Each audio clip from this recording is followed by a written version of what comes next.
Hey champs, welcome back to the new video of inorganic heuristic series, जिसमें हम लोग chemical bonding, coordination compound और periodic classification को खत्म करने वाले हैं मिड मार्च से पहले पहले, क्योंकि ये चैप्टर्स बचे हुए थे इनऑर्गेनिक हेरोस्टिक सीरीज के और बच्चों को दिक्कत हो रहा था, वो कह रहे थे उनसे क्वेश्चन नहीं बन रहा है। तो पहले तो मैंने सोचा था कि हेरोस्टिक सीरीज सिर्फ जो फैक्ट बेस्ड चैप्टर्स हैं, लाइक जो ऑर्गेनिक के चैप्टर्स थे, इनऑर्गेनिक के जो मैंने करवाए थे वैसे चैप्टर्स के लिए हैं। लेकिन फिर मैंने इसको चेंज कर दिया कि हेरोस्टिक से लोगों के क्वेश्चंस बन रहे थे, तो मैंने सोचा कि हाँ, हेरोस्टिक में ऐसे वीडियोस तो बना ही सकते हैं जिससे आपके पीवाईक्यूज एटलीस्ट सॉल्व हो जाए। तो इस वीडियो में आपको पीवाईक्यू के पॉइंट ऑफ व्यू से पढ़ाने वाला हूँ, साथ ही साथ नीट 25 में कोई भी क्वेश्चन आए, बी इट स्टेटमेंट बेस्ड या फिर एसोसिएशन टाइप, वो सारे क्वेश्चंस आपके इस वीडियो को देखने के बाद बन जाएंगे। उस तरीके से मैं आपको पढ़ाने वाला हूँ। इसमें सीरीज ऑफ वीडियोस आएगी। ये पहली वीडियो जिसमें हम लोग बेसिक्स कवर करेंगे, इंट्रोडक्शन वाला जितना पार्ट है वो कवर करेंगे, और फिर हम लोग आगे के वीडियोस में वीबीटी, वेस्पर थ्योरी, एमओटी वो सब कवर करेंगे। तो बिना कोई देरी के वीडियो को स्टार्ट करते हैं और देखते हैं कि कौन कौन से स्टेटमेंट से आपके यहाँ पे क्वेश्चन बन सकते हैं और कौन कौन से कंसेप्ट आपको यहाँ पे सीखना है।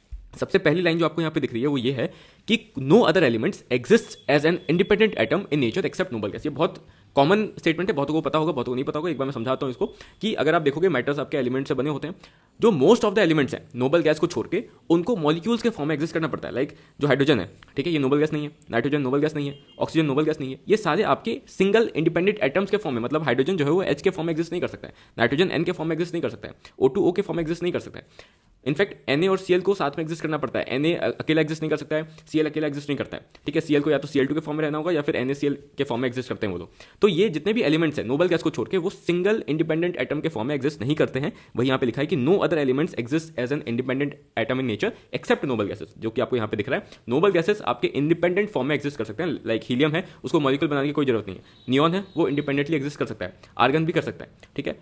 लेकिन यहाँ पे बहुत बच्चे ये गलत कर देंगे कि ये अगर ये स्टेटमेंट आता है कि नोबल गैसेस कभी भी मॉलिक्यूल फॉर्म नहीं करते, तो ये गलत है। आप अगर पी ब्लॉक में जाओगे, ग्रुप 18 अगर आपको याद है, तो वहाँ पे आप देखते हो जिनॉन बहुत सारे कंपाउंड्स बनाता है, XeF2, XeF4, XeF6, ऐसे बहुत सारे कंपाउंड्स बनाते थे। तो नोबल गैस भी मॉलिक्यूल फॉर्म कर सकता है, लेकिन नोबल गैस ही एक ऐसा एलिमेंट है जो कि इंडिपेंडेंट फॉर्म में एग्जिस्ट कर सकता है, ठीक है। तो ये अलग अलग चीज़ है, मैंने आपको समझा दी। अब अगर कोई पूछे कि ऐसा क्या रीज़न है कि नोबल गैस इंडिपेंडेंट एग्जिस्ट कर सकता है लेकिन बाकी नहीं कर सकते हैं, वो आपको पता है स्टेबिलिटी ऑफ नोबल गैस का जो रीजन होता है, वो फुलफिल्ड, उनके पास ऑर्बिटल्स प्रेजेंट होते हैं, इसलिए वो एग्जिस्ट कर पाते हैं। उनको किसी के साथ बॉन्डिंग करने की जरूरत नहीं, क्योंकि बॉन्डिंग का मेन गोल क्या है? केमिकल बॉन्ड क्यों बनता है? केमिकल बॉन्ड मेनली बनता है ताकि स्टेबिलिटी अटेन कर पाए। और वही एक बहुत अच्छा लाइन एनसीईआरटी ने यहाँ पे लिखा हुआ है कि बॉन्डिंग जो होता है नेचर में, जो आपको बॉन्डिंग दिख रही है, वो इसलिए होती है ताकि जो सिस्टम है उसकी एनर्जी को हम लोग कम कर पाए, ठीक है। यहाँ पे एक्जैक्ट अगर लाइन में बताता हूँ आपको पढ़ के, तो bonding is nature's way of lowering the energy of the system to attain stability, ठीक है। हम लोग केमिकल बॉन्ड इसलिए बनाते हैं ताकि वहाँ पे स्टेबिलिटी उस जैसे मान लो हाइड्रोजन है, वो अकेले स्टेबल नहीं है, ठीक है, लेकिन जब वो एक केमिकल बॉन्ड बनाता है दूसरे हाइड्रोजन के साथ, तो ये स्टेबल हो जाता है क्योंकि H से इसकी एनर्जी कम हो जाती है और ये ज्यादा स्टेबल हो जाता है। तो यहाँ पे बॉन्ड का रीजन इसलिए यही है कि वो बॉन्ड बनने के कारण जो सिस्टम है वो स्टेबल हो जाता है because of the lowering of energy, मतलब पहले के कंपेरिजन में इसकी एनर्जी कम हो। तो अगर आपको कभी भी किसी स्टेटमेंट बेस्ड क्वेश्चन में दिया हो कि which of the following is the correct statement, और उसमें ये स्टेटमेंट लिखा हो, तो आपको पता है कि अब ये स्टेटमेंट करेक्ट है। बॉन्डिंग इसलिए होती है ताकि उस सिस्टम की एनर्जी कम हो पाए और वो सिस्टम ज्यादा स्टेबल हो पाए, वही चीज यहाँ पे लिखी हुई है, ठीक है। ऊपर से हमने ये बात कर ली, इससे मैंने बता दिया कि कहाँ पे आप गलत कर सकते हो, रीजन भी मैंने समझा दिया आपको, कुछ एग्जांपल्स भी दे दिया कि आप समझ जाओ। ऑल्सो यहाँ पे एक चीज लिखा हुआ है कि द एट्रैक्ट केमिकल बॉन्ड का डेफिनेशन है, एक बार पढ़ लो बस। केमिकल बॉन्डिंग जो है ना, काफी कंसेप्चुअल टॉपिक है, तो यहाँ से जो क्वेश्चन है वो मोस्टली आपके कंसेप्चुअल बनते हैं। ये जो मैं बता रहा हूँ इसके आने के चांसेस बहुत कम है, लेकिन अगर आए तो अगर आपने पहली बार देखा होगा एक बार, तो आप उसमें गलत नहीं करोगे। तो इसलिए इसको एक बार देख लो कि केमिकल बॉन्डिंग का डेफिनेशन क्या है, कि the attractive force which holds various constituents together in different chemical species is called chemical bond. Chemical bond क्या करता है? दो डिफरेंट जो एटम्स है उसको होल्ड करके रखता है, डिफरेंट या फिर सिमिलर एटम्स भी हो सकते हैं, उसको होल्ड करके रखता है। वो जो एट्रैक्टिव फोर्स है उसको केमिकल बॉन्ड बोलते हैं, ऐसा एनसीईआरटी ने लिखा है। तो स्टेटमेंट अगर आपके सामने आता है, आप पढ़ के समझोगे हाँ ये तो सही लिखा है, तो आप उसको करेक्ट ही मार्क करोगे। आगे चलते हैं। जो मेन अपना यहाँ पे मॉडल्स हम लोग को पढ़ना है, अलग अलग मॉडल्स आए थे केमिकल बॉन्डिंग को एक्सप्लेन करने के लिए, जिसमें से पहला मॉडल अपना कॉसेल लेविस मॉडल था, उसको देखेंगे।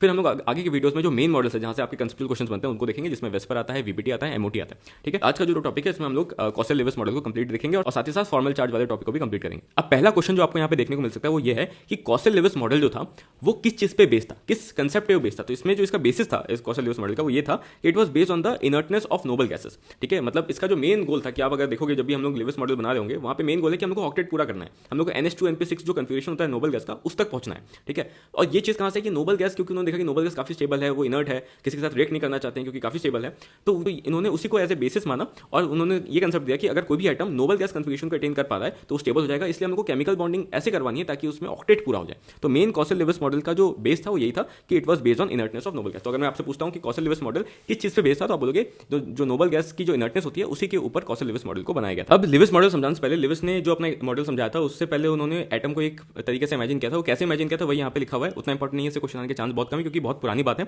और ये अब उतना वैलिड नहीं है। तो उन्होंने कैसे इमेजिन किया था एटम को, वो यहाँ पे लिखा, समझाता हूँ मैं आपको। तो लेविस ने इमेजिन किया था कि कोई भी एटम जो है वो दो चीज से मिलकर बना होता है, एक कर्नल और दूसरा आउटर शेल, ठीक है, आउटर मोस्ट शेल जो होता है उसको आउटर शेल यहाँ पे लिखा हुआ है। तो कर्नल और आउटर मोस्ट शेल यहाँ पे क्या क्या चीज़ देख लेते हैं। तो कर्नल में उन्होंने दो चीज़ मानी थी कि कर्नल जो है वो न्यूक्लियस प्लस जो इनर मोस्ट शेल्स होते हैं जितने भी होंगे वो सारे इनर मोस्ट शेल्स को प्लस न्यूक्लियस को हम लोग यहाँ पे कर्नल बोल रहे हैं, और इनर मोस्ट शेल को छोड़ने के बाद जो सबसे बाहर वाला बच रहा है उस आउटर मोस्ट शेल को हम लोग यहाँ पे बोल रहे हैं आउटर शेल। ठीक है, तो इन दोनों को मिला के कर्नल और आउटर मोस्ट शेल को मिला के उसने एक एटम को माना था।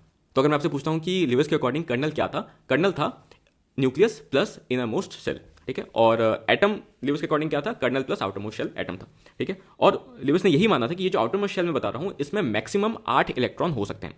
ये जो आउटर मोस्ट शेल है वो मैक्सिमम ऑफ 8 इलेक्ट्रॉन एकोमोडेट कर सकता है, और इसी लाइन के कारण बाद में बहुत सारी लिमिटेशंस आती हैं लिविस के, जो कि हम लोग आगे डिस्कस करेंगे, वहाँ से काफी क्वेश्चन आता है, वो बहुत इंपॉर्टेंट है। ठीक है, तो ये हमने बेसिक चीज़ देख ली कि लिविस ने एटम को कैसे इमेजिन किया था।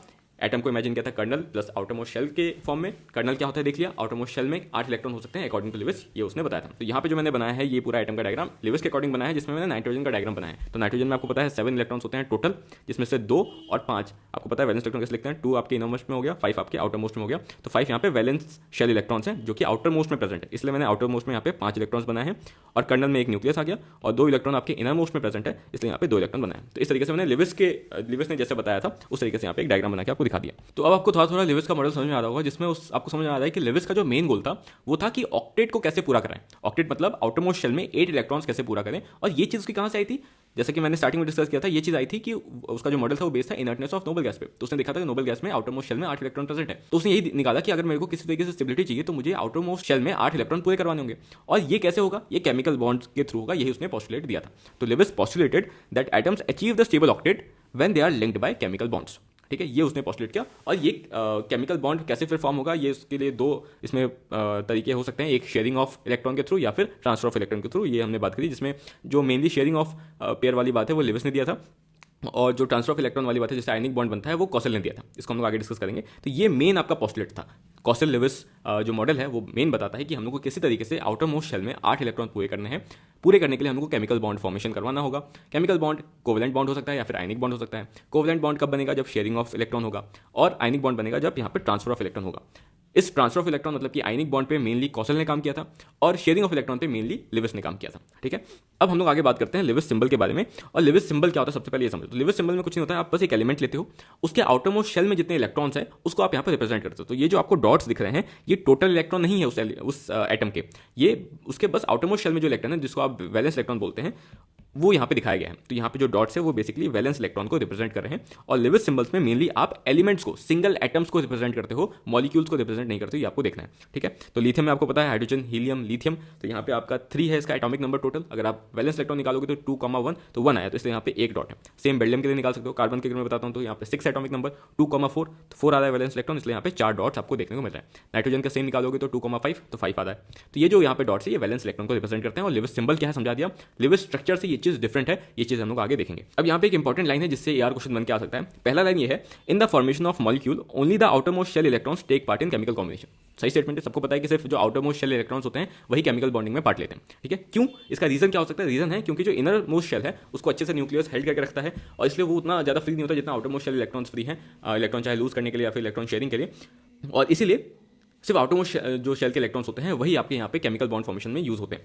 तो ये आपका एसर्शन हो जाएगा, ये आपका रीजन हो जाएगा। जो आउटर मोस्ट शेल के इलेक्ट्रॉन्स है उसी को वैलेंस इलेक्ट्रॉन बोल रहे हैं, ऐसा डेफिनेशन आपने पढ़ा था अपने 10th क्लास में। ठीक है, लेकिन यहाँ पे उससे बेटर डेफिनेशन आप क्या दे सकते हो कि only the outer most shell electrons जो कि केमिकल कॉम्बिनेशन में पार्ट लेते हैं उनको हम लोग वैलेंस इलेक्ट्रॉन बोलते हैं। ऐसा इसलिए क्योंकि अगर आप पुराने तरीके से जाओगे कि सिर्फ जो आउटर मोस्ट शेल इलेक्ट्रॉन्स हैं उसी को हम लोग वैलेंस इलेक्ट्रॉन बोलते हैं, तो अगर मैं आपसे उस तरीके से अगर मैं आयरन का पूछ दूं आपसे, या फिर इनफैक्ट डी ब्लॉक के जो एलिमेंट्स हैं उसका अगर मैं पूछता हूं आपसे, तो उसमें आप गलत बताओगे, क्योंकि आयरन का जो एटॉमिक नंबर है 26 है। अगर आप निकालने जाओगे और सिर्फ आउटर मोस्ट देखते हो तो उसमें आपको लिखेगा कि जो आउटर मोस्ट शेल है वो 4s2 है।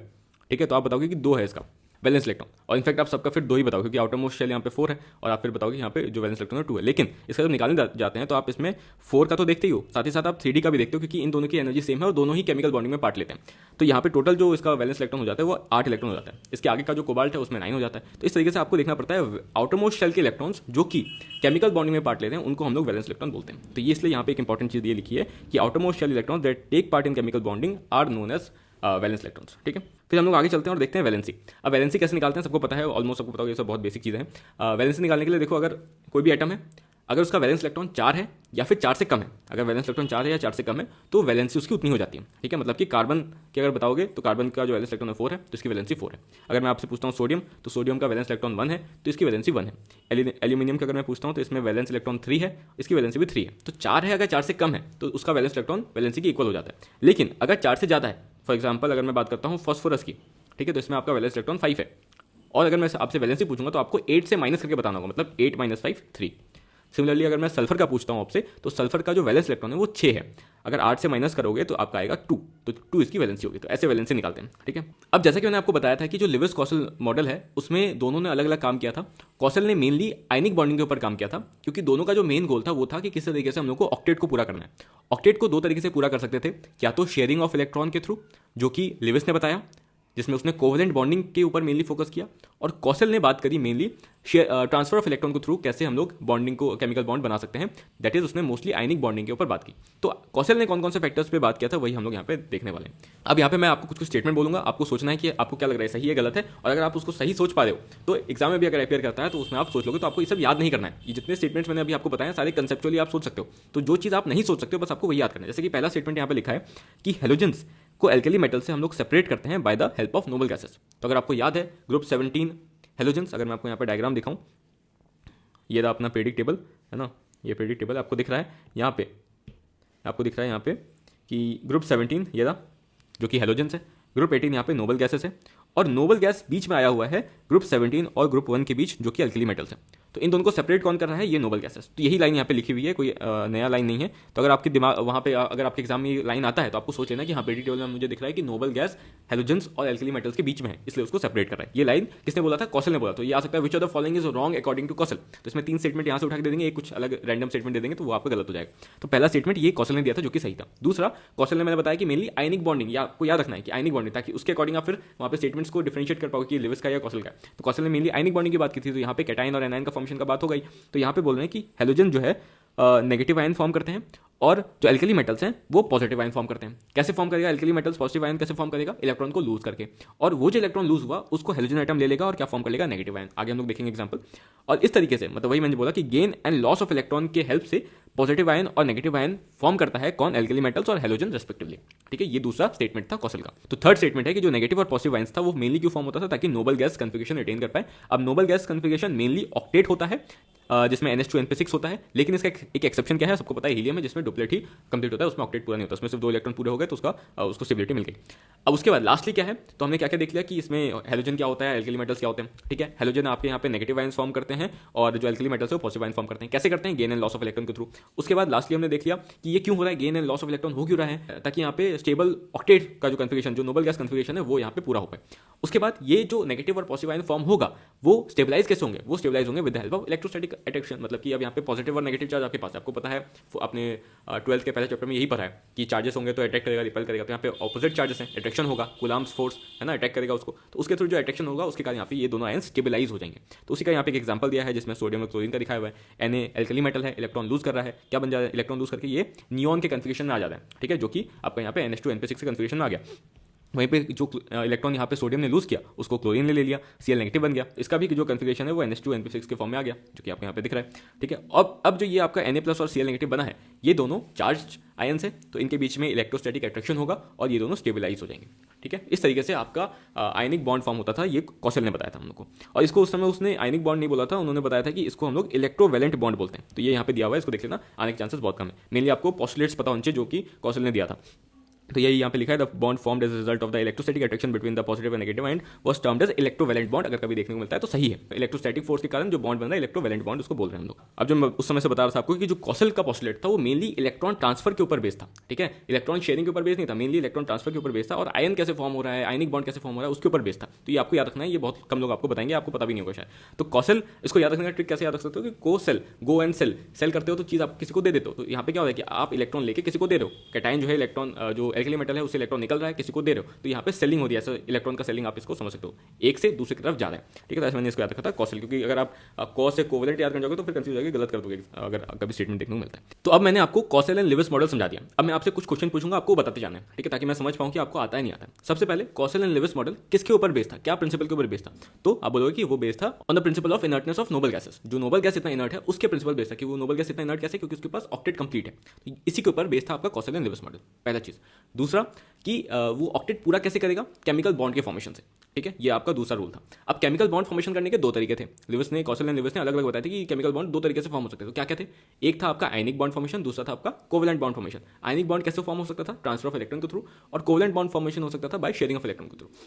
तो ये तीन चीजें आपकी मैंने बताई थी कि आपको ऑक्टेट पूरा करवाना है, दूसरा आपको बॉन्ड दो तरीके से फॉर्म करवा सकते हो, ट्रांसफर के थ्रू या फिर शेयरिंग के थ्रू। ये मेनली आपका कॉसेल एंड लिविस ने बताया था। ठीक है, ये बेस किस पे था? इनर्टनेस ऑफ नोबल गैस पे।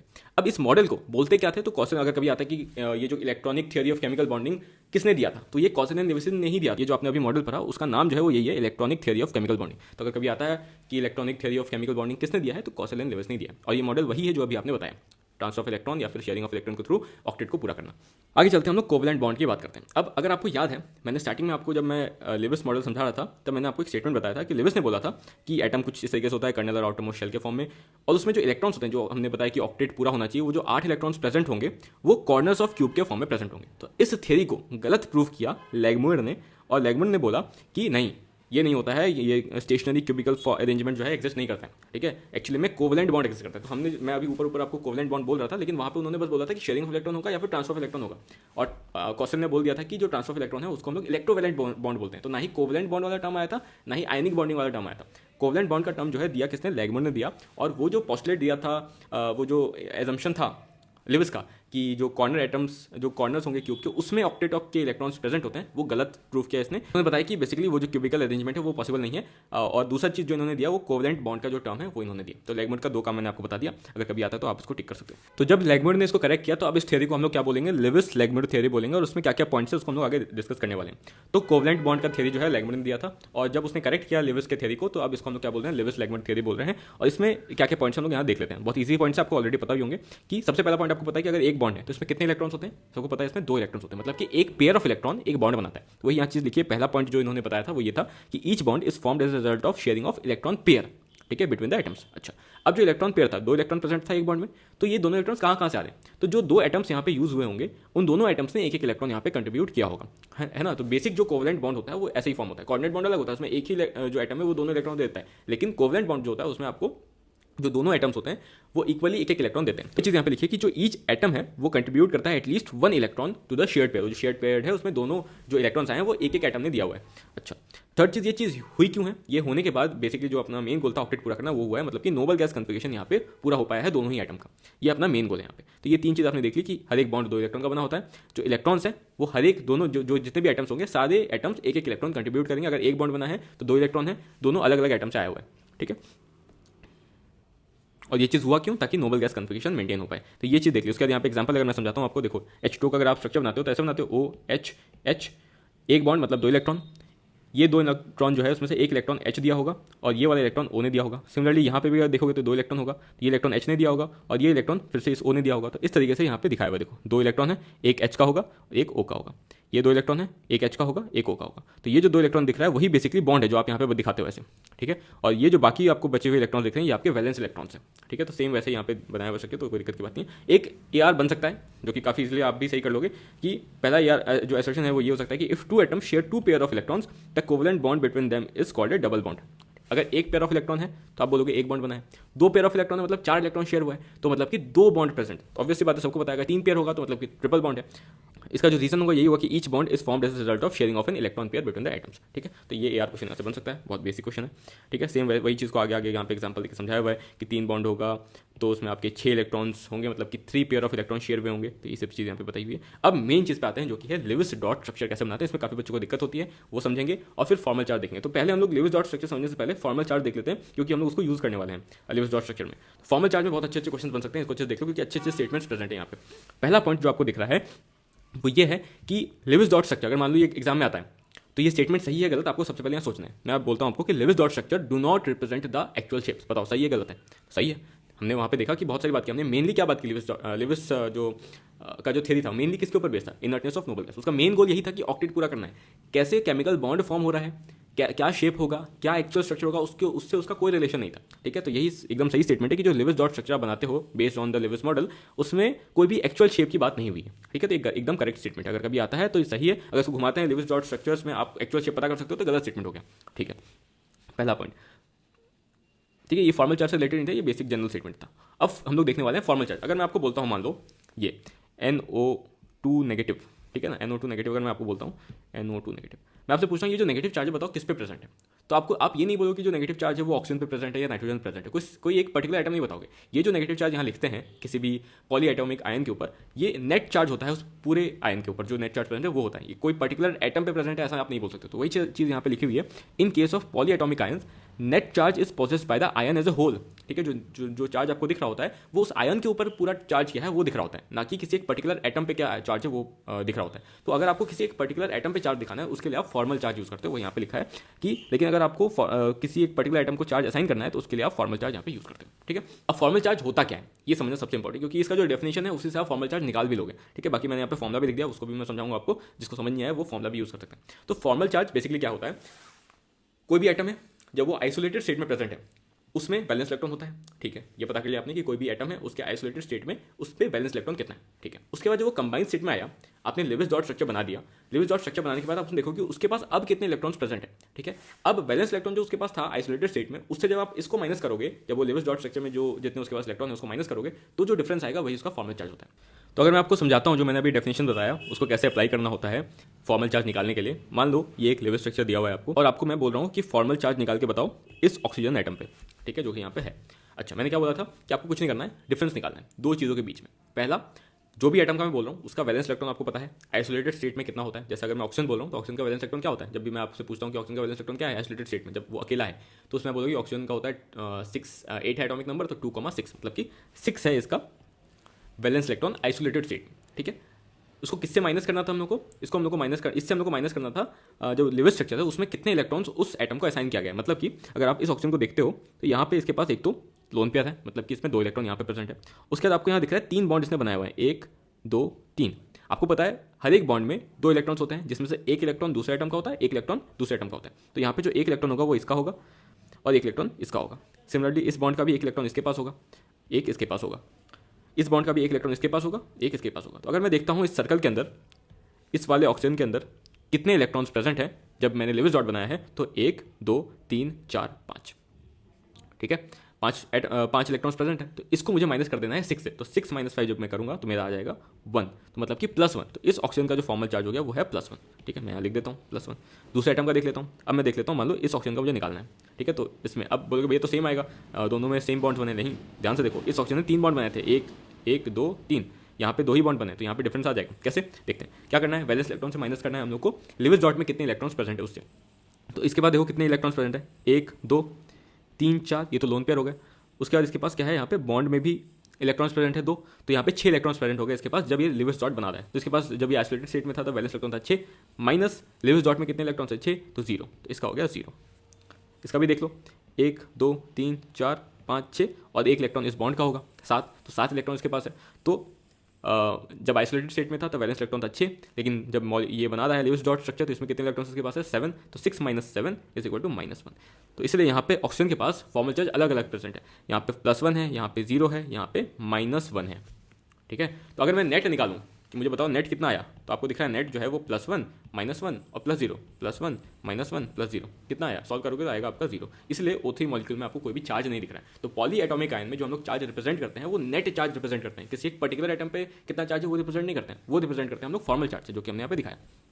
ऐसा समझिए बात। अब इसी सेम चीज़ आप फॉर्मूला से भी निकाल सकते थे, अगर आपको इससे दिक्कत आया है समझने में तो आप जो उसका फॉर्मूला है वो भी यूज़ कर सकते हो। इसका फॉर्मूला इसका मैंने यहाँ लिखा हुआ है कि आप कुछ नहीं करना है, वैलेंस इलेक्ट्रॉन कितने हैं वो लिखने हैं, माइनस लोन पेयर इलेक्ट्रॉन कितना है, minus bond pair electron by 2। मतलब अगर मैं आपको अप्लाई करके बताऊँ, लेट्स से कि इसका निकालना है मुझे, तो वैलेंस इलेक्ट्रॉन ऑक्सीजन का कितना होगा 6 होगा, माइनस लोन पेयर इलेक्ट्रॉन कितना है इसके पास, तो लोन पेयर नहीं लिखना है, कितने इलेक्ट्रॉन से लोन पेयर के वो लिखने हैं। तो यहाँ पे इसके पास 2 ही लोन पेयर के इलेक्ट्रॉन है, तो मैंने लिख दिया 2, minus bond pair electron by 2। कितने बॉन्ड पेयर इलेक्ट्रॉन है, बॉन्ड पेयर नहीं, बॉन्ड पेयर इलेक्ट्रॉन्स कितने हैं, तो यहाँ पे आपको दिख रहा है 1 2 3 बॉन्ड है इस ऑक्सीजन के, मतलब कि 6 इलेक्ट्रॉन्स हो गए, तो 6/2।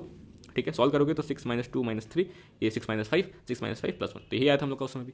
इसका निकालोगे तो same 6 valence electron minus loan पे इलेक्ट्रॉन कितना है इसके पास, 1 2 3 4, 1 2 3 4 मतलब 4 हो गया, माइनस बॉन्ड पे इलेक्ट्रॉन बाय 2, तो कितने बॉन्ड पे इलेक्ट्रॉन इसके पास, 1 2 बॉन्ड बना रहा है, मतलब कि 4 इलेक्ट्रॉन हो गए बॉन्ड पेयर के, तो 4/2। ठीक है, सॉल्व करोगे तो ये हो गया 2, 4 - 2 मतलब ये हो गया 6 - 6 दैट इज 0, तो इसके पास 0, यही निकाला था हमने। इस तरीके से आप निकाल सकते हो फॉर्मल चार्ज किसी भी एटम का इन ए पॉलीएटॉमिक आयन या मॉलिक्यूल जो भी प्रेजेंट है। तो जब मैं अब लिविस स्ट्रक्चर बनाऊंगा तो उसमें मैं आपको ट्रिक भी बताऊंगा कि कैसे आप बिना पेन उठाए भी आप फॉर्मल चार्ज देख सकते हो, देख के निकाल सकते हो। अब वो मैं उसमें बताऊंगा जब मैं लिविस डॉट आपको बनाना सिखाऊंगा। तो आपने देख लिया 2-3 स्टेटमेंट, यहाँ पे मैं एक बार फिर से रिकॉल करवाता हूँ। अगर आपका डेफिनेशन आया कभी देखने को मिले कि स्टेटमेंट लिखा हुआ है जिसमें पूछा है which of the following is incorrect for formal charge, और उसमें एक डेफिनेशन दिया हुआ है फॉर्मल चार्ज का, तो आपको समझ जाना है कि अगर ये लाइन लिखी है कि difference between the number of valence electrons of that atom in an isolated state और free state and the number of electrons assign to the atom in the Lewis structure, तो ऐसा ही चीज़ हमने देखा था, valence electron minus Lewis structure में कितने इलेक्ट्रॉन्स असाइन किए हैं उसका डिफरेंस निकालते थे तो हम लोग को फॉर्मल चार्ज मिल जाता था। ये सही स्टेटमेंट है। दूसरा मैंने फॉर्मूला भी आपको लिख के दे दिया है, तो वो भी सेम फॉर्मूला लिखा हुआ है, पढ़ लेना, चाहे ऐसे लिख के दे या फिर ऐसे लिख के दे, सेम चीज़ है। आप या तो ये याद कर लो या फिर डेफिनेशन याद कर लो, दोनों से आप निकाल सकते हो। ठीक है, वही चीज़ यहाँ पे करके दिया है, एक बार देख लेना अगर आपको समझ नहीं आया तो। उसके बाद कुछ इंपॉर्टेंट स्टेटमेंट्स है जो कि हम लोग को देख लेना, जो कि एक बहुत अच्छा क्वेश्चन, स्टेटमेंट बेस्ड क्वेश्चन यहाँ से बन के आ सकता है, और उसमें कुछ नहीं होगा, पूछा होगा which of the following is wrong for formal charge या which of the following are correct for formal charge, इनमें से बहुत सारे स्टेटमेंट देख के वो लोग पूछ सकते हैं आपसे।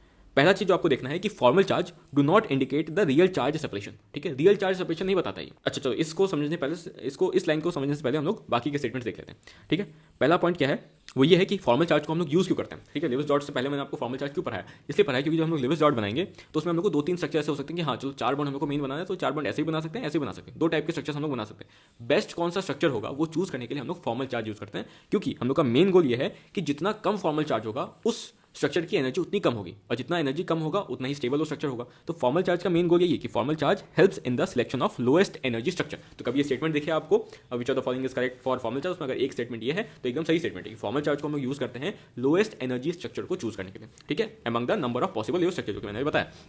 अच्छा, दूसरा पॉइंट कि ये जो फॉर्मल चार्ज है इसमें हम लोग आराम से देख रहे हैं कि एक ये जो बॉन्ड हमने बनाया था इसमें हमने क्या किया था, एक इलेक्ट्रॉन इसको दिया था, एक इलेक्ट्रॉन इसको दिया था, जो कि हम लोग को आराम से किसने बताया था, जब हमने वो लिविस लेगमेंट थ्योरी देखा था, उसमें कोवलेंट बॉन्ड में हमने देखा था कि एक बॉन्ड में 2 इलेक्ट्रॉन्स होते हैं जो कि अलग अलग एटम्स में कंट्रीब्यूट किया होता है उसमें। तो वही चीज़ यहाँ पे लिखा है कि फॉर्मल चार्ज का जो कंसेप्ट है ना वो एक प्योर कोवलेंट व्यू पे बेस्ड है, मतलब कि वो एज्यूम करता है कि ये जो बॉन्ड बना है वो प्योर कोवलेंट बॉन्ड है, इसमें कोई भी आयनिक कैरेक्टर नहीं है, ये एज्यूम करता है। तो ये लाइन आपको अच्छे से पता होनी चाहिए कि जो फॉर्मल चार्ज का कंसेप्ट है वो इस लाइन पे बेस्ड है कि वो एज्यूम करता है कि वो जो बॉन्ड आपको दिख रहा है वो प्योर कोवलेंट बॉन्ड है, उसमें कोई भी आयनिक कैरेक्टर नहीं है। जबकि स्टेटमेंट क्या कहता है हम लोग आगे देखेंगे कि कोई भी बॉन्ड प्योर कोवलेंट नहीं होता है और कोई भी बॉन्ड प्योरली आयनिक नहीं होता है। ठीक है, सब में अगर आयनिक बॉन्ड है तो उसमें कुछ ना कुछ कोवलेंट कैरेक्टर होगा, और कोवलेंट बॉन्ड है तो उसमें कुछ ना कुछ आयनिक कैरेक्टर होगा। ठीक है, ये चीज़ हम लोग आगे देखेंगे, तो इसलिए ये चीज़ उतनी सही नहीं होती, और इसी के कारण ये जो आप है उसमें फॉर्मल चार्ज को ये नहीं मान सकते हो कि वो रियल चार्ज सेपरेशन दिखा रहा है, क्योंकि रियल चार्ज सेपरेशन दिखाने के लिए आपको उसका एग्जैक्ट जो नेचर है बॉन्ड का वो देखना होगा। लेकिन ये तो एज्यूम कर रहा है कि वो प्योरली कोवलेंट है, लेकिन हो सकता है इसमें प्योरली कोवलेंट नहीं हो, ये आयनिक हो, जिसमें से एक ज़्यादा इलेक्ट्रोनेगेटिव हो तो इलेक्ट्रॉन को थोड़ा ज़्यादा खींच लेगा और एक उतना नहीं खींच पाएगा, तो इक्वल शेयरिंग ऑफ इलेक्ट्रॉन नहीं हो पाएगा, जो कि आप यहाँ देख रहे थे कि एक इलेक्ट्रॉन इसके पास एक इलेक्ट्रॉन इसके पास, वो नहीं कर पाओगे। इसलिए formal charge real separation of charge नहीं बताता है। तो ये लाइन आपको याद रखनी है कि अगर ये आता है कभी कि फॉर्मल चार्ज जो है रियल चार्ज सेपरेशन देता है तो गलत स्टेटमेंट है, formal charge real charge separation indicate नहीं करता है। ठीक है, दूसरा पॉइंट, फॉर्मल चार्ज जो है वो प्योर कोवलेंट कैरेक्टर पे बेस है, एकदम सही बात है। ठीक है, वो एक्जैक्ट जो नेचर है वो नहीं देखता, वो देखता है कि वो एज्यूम कर लेता है कि हाँ ये पूरा कोवलेंट नेचर ही होगा इस बॉन्ड का, जिसमें जो कि आपको पता है कि अगर कोवलेंट नेचर एज्यूम कर रहा है तो उसमें इलेक्ट्रॉन पेयर जो होंगे वो इक्वली शेयर होंगे नेबरिंग एटम्स के बीच में। ठीक है, ये पॉइंट हो गया। उसके बाद हमने देखा था कि फॉर्मल चार्ज का यूज़ क्या है, फॉर्मल चार्ज का यूज़ है ताकि वो among the different level structure जो कि पॉसिबल हो सकते हैं उसमें से जो बेस्ट स्ट्रक्चर है उसको चूज करना मेन हेल्प करता है फॉर्मल चार्ज। ठीक है, तो और लास्टली मैंने यहाँ लिख दिया है कि लोएस्ट एनर्जी स्ट्रक्चर कैसे पता करोगे, जिस स्ट्रक्चर में सबसे कम फॉर्मल चार्जेस होंगे एटम्स के ऊपर वो सबसे स्टेबल स्ट्रक्चर होगा। ठीक है, तो हम लोग का मेन गोल ये रहेगा, जब भी हम लोग लेवल स्ट्रक्चर चूज करना होगा हम लोग को, तो हम लोग देखेंगे किस वाले स्ट्रक्चर में सबसे कम फॉर्मल चार्जेस बन रहे हैं एटम पे, वो स्टेबल स्ट्रक्चर होगा। ये सारे स्टेटमेंट्स आपको ध्यान रखने हैं, फॉर्मल चार्ज के क्वेश्चन यहाँ पे बन के आ सकते हैं। निकालना सिखा दिया, इंपॉर्टेंट स्टेटमेंट्स बता दिया, फॉर्मल चार्ज आपका कंप्लीट हो गया, इससे बाहर कुछ भी नहीं आएगा फॉर्मल चार्ज में। ठीक है, अब चलते हैं हम लोग मेन चीज़ जो कि है लिविस डॉट स्ट्रक्चर कैसे बनाते हैं, उसके लिए मैंने सब कुछ यहाँ पे लिख के रखा है, उस पर आते हैं हम लोग। तो ये चीज़ आपको एक एक करके सीखना है, उसके बाद आपसे आराम से चाहे कोई भी स्ट्रक्चर आपको दिखेगा, चाहे पी ब्लॉक खोल के देख लो, बहुत सारे स्ट्रक्चर्स आपको उसमें मिलेंगे, सारे स्ट्रक्चर्स आप खुद से बनाने लग जाओगे, जो भी चीज़ मैं यहाँ पे सिखाने वाला हूँ उससे। जब भी आप स्ट्रक्चर बनाओगे सबसे पहला चीज़ आपको क्या करना होता है कि आपको टोटल वैलेंस इलेक्ट्रॉन कितने हैं उस मॉलिक्यूल में वो काउंट करना होता है। फॉर एग्जाम्पल CH4 यहाँ पे है, कार्बन का वैलेंस इलेक्ट्रॉन कितना है आपको पता है, कार्बन का एटॉमिक नंबर 6, तो 2,4 हो गया, तो 4 इसका वैलेंस इलेक्ट्रॉन है। हाइड्रोजन का पता है 1 होता है, तो 4 हाइड्रोजन एटम है, तो मतलब कि 1 इंटू 4, 4 यहाँ पे हो गया, तो 4 + 4 8, तो टोटल वैलेंस इलेक्ट्रॉन आपने जब काउंट किया तो आ गया 8। ठीक है, ये तो था न्यूट्रल मॉलिक्यूल। अगर कोई एनायन हुआ, कोई कैटायन हुआ, तो अगर एनायन है तो उस पर क्या होगा, नेगेटिव चार्ज होगा। नेगेटिव चार्ज मतलब कि एक इलेक्ट्रॉन उसमें ज़्यादा है, तो आपको क्या करना होगा, जितने नेगेटिव चार्ज होंगे उतना आपको उसमें इलेक्ट्रॉन प्लस कर देना। फॉर एग्जाम्पल यहाँ पे आपको दिख रहा है CO3 2 नेगेटिव, ठीक है, तो यहाँ पे दिख रहा है 2 नेगेटिव चार्ज है, तो आपने टोटल पहले वैलेंस इलेक्ट्रॉन निकालना CO3 का, जिसमें आपको दिख रहा है कि कार्बन का होगा 4, ऑक्सीजन का एक का होता है 6, 6 3 18, 18 + 4 22, और यहाँ पे एक चार्ज है 2 नेगेटिव का, तो प्लस किया आपने, तो 22 + 2 24 इलेक्ट्रॉन्स हो गए एनायन में। वहीं पे अगर कैटायन होता, फॉर एग्जांपल NH4+, तो आपको उसमें आपको पता है प्लस चार्ज है, मतलब कि एक इलेक्ट्रॉन की कमी है, +2 है, मतलब 2 इलेक्ट्रॉन की कमी है, तो जितना प्लस चार्ज होगा उतना इलेक्ट्रॉन माइनस कर दोगे। तो NH4+ है, नाइट्रोजन का वैलेंस इलेक्ट्रॉन 7 है, एटॉमिक नंबर तो 5 हो गया, हाइड्रोजन का 1 होता है तो 4 है, तो 5 + 4 9 हो गया, तो 9 आपको यहाँ पे दिख रहा है NH4 का, लेकिन यहाँ पे क्या है, प्लस चार्ज है और सिंगल प्लस चार्ज है, तो आपने एक इलेक्ट्रॉन माइनस कर दिया, तो आपका आ गया 8, तो 8 हो गया इसका total net valence electron basically. तो इस तरीके से आपको चाहे कैटायन हो, एनायन हो, न्यूट्रल मॉलिक्यूल हो, आपको सबसे पहले टोटल वैलेंस इलेक्ट्रॉन कैलकुलेट कर लेना है, उसके बाद आप आगे स्ट्रक्चर बना पाओगे। अब स्ट्रक्चर बनाने के लिए सबसे पहले कुछ रूल्स हैं जो आपको पता होना चाहिए। पहला पॉइंट कि कोई भी मॉलिक्यूल आपको दिया हुआ है तो आपको सबसे पहले कि सेंटर में कौन सा एटम रखना है वो चूज करना होगा। तो सेंटर एटम को चूज करने के लिए कुछ रूल्स हैं। सबसे पहले देखना है, सब बेसिक रूल जो है कि जो सबसे कम नंबर में हो। फॉर एग्जाम्पल यहाँ पे CH4 था, तो अगर CH4 है तो सबसे कम C है, तो आपको हमेशा C को ही बीच में रखना है, क्योंकि अगर H को बीच में रखोगे तो कैसे डिस्ट्रीब्यूट करोगे, C यहाँ डालोगे, H यहाँ डालोगे, तो एक सिमेट्रिकल स्ट्रक्चर बनेगा ही नहीं आपका। तो हमेशा जो सबसे कम नंबर में एटम होगा उसको आपको सेंट्रल एटम में देना है, सबसे पहला रूल ये है। दूसरा, अगर मान लो सेम नंबर है एटम्स का, उस केस में कैसे करोगे, तो उस केस में आपको लीस्ट इलेक्ट्रोनेगेटिव एटम देखना है। ठीक है, जो लीस्ट इलेक्ट्रोनेगेटिव एटम होगा उसको आपको सेंट्रल एटम में रखना है, मतलब कि मोस्टली जो मेटल वगैरह होंगे वो आपके सेंट्रल एटम बनेंगे और हेलोजन्स आपके सराउंडिंग एटम होंगे। लेकिन इसका मतलब ये नहीं कि हेलोजन कभी भी सेंट्रल एटम नहीं हो सकता। इसका एक ही जो पॉइंट है वो ध्यान रखना है, वो ये है कि हाइड्रोजन और फ्लोरीन जो है वो कभी भी सेंट्रल एटम नहीं हो सकता है। ठीक है, इसका रूल मैं आपको समझाऊंगा बाद में, लेकिन पहले हम लोग देख रहे थे कि क्या क्या रूल है। सबसे पहला चीज देख लिया कि सबसे कम नंबर में जो होगा उसको आपको सेंट्रल एटम लेना है। दूसरा पॉइंट, लीस्ट इलेक्ट्रोनेगेटिव जो होगा उसको लेना है। थर्ड, जो साइज में सबसे बड़ा होगा उसको लेना है। ठीक है, और फोर्थ, एटॉमिक नंबर जिसका हाईएस्ट होगा। तो यहाँ तक आप कभी पहुंचोगे ही नहीं, आपका सारा काम यहीं पे हो जाएगा। अच्छा, उसके बाद एक लाइन यहाँ पे लिखी हुई है मैंने कि हाइड्रोजन और फ्लोरीन को कभी भी आप सेंट्रल एटम नहीं लेते। ठीक है, क्योंकि यही रूल के अकॉर्डिंग है। आपने देखा था कि लार्जेस्ट साइज वाले को लेना होता है या फिर लीस्ट इलेक्ट्रोनेगेटिव को लेना होता है। फ्लोरीन मोस्ट इलेक्ट्रोनेगेटिव है तो कभी नहीं बनेगा। हाइड्रोजन का साइज बहुत छोटा होता है इसलिए कभी नहीं बनेगा। ठीक है, समझ में आ गई चीज़। तो ये आपको प्रायोरिटी याद रखनी है जब भी आप सेंट्रल एटम सेलेक्ट करते हो। उसके बाद आपको हमेशा ध्यान रखना है कि सबसे पहले आपको कॉर्नर एटम्स का ऑक्टेट पूरा करना है, और अगर हाइड्रोजन है तो उस केस में उसका डुप्लेट पूरा करना है। ठीक है, तो ये चीज़ आपका फोर्थ पॉइंट हो गया।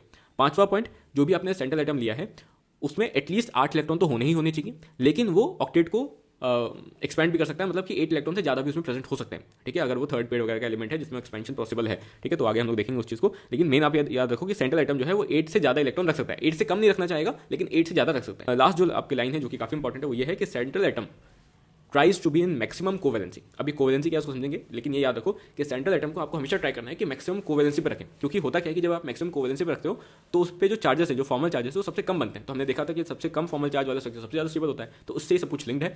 सबसे कम फॉर्मल चार्ज करने के लिए आपको सबसे ज़्यादा कोवेलेंसी में उसको रखना होगा। ठीक है, बेसिकली ये चीज़ ऐसे याद रख सकते हो। अब कोवेलेंसी क्या है उसको समझने के लिए हम लोग को अच्छे से इसको समझ लेंगे, इसमें टाइम लगेगा, लेकिन इससे आपका कोवेलेंसी का कंसेप्ट अच्छे से क्लियर हो जाएगा। फिर हम लोग स्ट्रक्चर बनाएंगे जो कि बहुत ईजी है।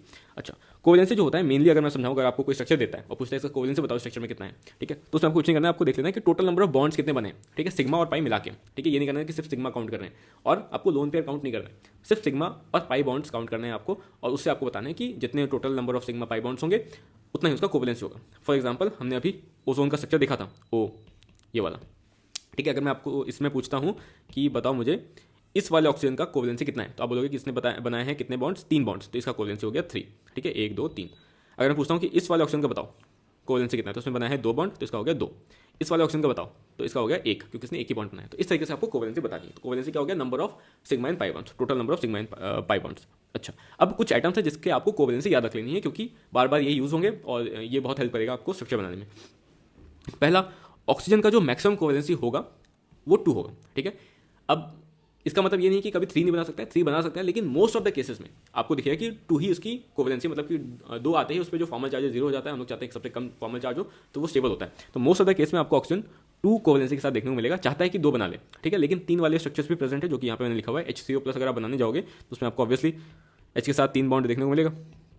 ठीक है, तो यहाँ पे इसकी जो कोवेलेंसी वो 3 हो गई, लेकिन ये बहुत रेयर चांस है। अभी आपने ऑक्सीजन में, यहाँ पे ओजोन में भी देखा था, वो 3 बॉन्ड बना रहा था, तो यहाँ पे भी कोवेलेंसी ऑक्सीजन की 3 है, लेकिन चांसेस बहुत कम है। तो इसलिए मैक्सिमम कोवेलेंसी जो ऑक्सीजन की रखेगी, जो आपको याद रखना है वो ये है कि ऑक्सीजन 2 कोवेलेंसी दिखाता है। अच्छा, नाइट्रोजन का मैक्सिमम कोवेलेंसी 4, 5 कभी नहीं दिखाएगा। अच्छे से याद रखना है, नाइट्रोजन 5 कोवेलेंसी कभी नहीं दिखाएगा, मतलब 5 बॉन्ड कभी नहीं बनाएगा। नाइट्रोजन का मैक्स जो है वो 4 है, अच्छे से याद रखो। अच्छा, ये हम लोग मैक्स की बात करें, ये नहीं करें कि वो 3 नहीं बना सकता है, 2 नहीं बना सकता, हम लोग बात करें कि क्या मैक्स कर सकते हैं। ऑक्सीजन 2, 3 भी कर सकता है, लेकिन जनरली 2 आपको देखने को मिलेगा। नाइट्रोजन का 5 कभी नहीं करेगा, हमेशा 4। सल्फर हमेशा 6, फॉस्फोरस का मैक्स 5, कार्बन सिलिकॉन आपको पता है सेम ही ग्रुप के हैं तो 4, और क्लोरीन का 7। हेलोजन में जितने भी आएंगे 7 कोवेलेंसी उसकी होगी। तो ये तो हम लोग अच्छे से देख लेंगे, आराम से समझ आ जाएगा, कोई दिक्कत की बात नहीं है। तो ये तो हो गया मैक्स कोवेलेंसी। अब कोवेलेंसी आ कहाँ से रहा है, ये नंबर जो अलग अलग है 2, 4, 6, 5, 7 ऊपर से यहाँ पे जो मैंने वेरिएबल लिखा है ये कहाँ से आ रहा है वो समझने के लिए आपको एक एक करके मैं समझाता हूँ। सबसे पहले सल्फर का देखते हैं, ठीक है। सल्फर इजी, अच्छा सॉरी सल्फर बनाया नहीं मैंने, चलो फॉस्फोरस का देखते हैं। तो फॉस्फोरस में मैंने लिखा है कि मैक्स 5 हो सकता है, लेकिन इसके पास और भी ऑप्शन है, लाइक वो 3 भी हो सकता है, ठीक है। तो मैक्सिमम 5 है लेकिन 3 भी लिख सकते हो। तो ये आ कहाँ से रहा है, फॉस्फोरस का अगर आप इलेक्ट्रॉनिक कॉन्फिगरेशन लिखोगे तो आता है कुछ इस तरीके से 1s2 2s2 2p6 3s2 3p3 15 है।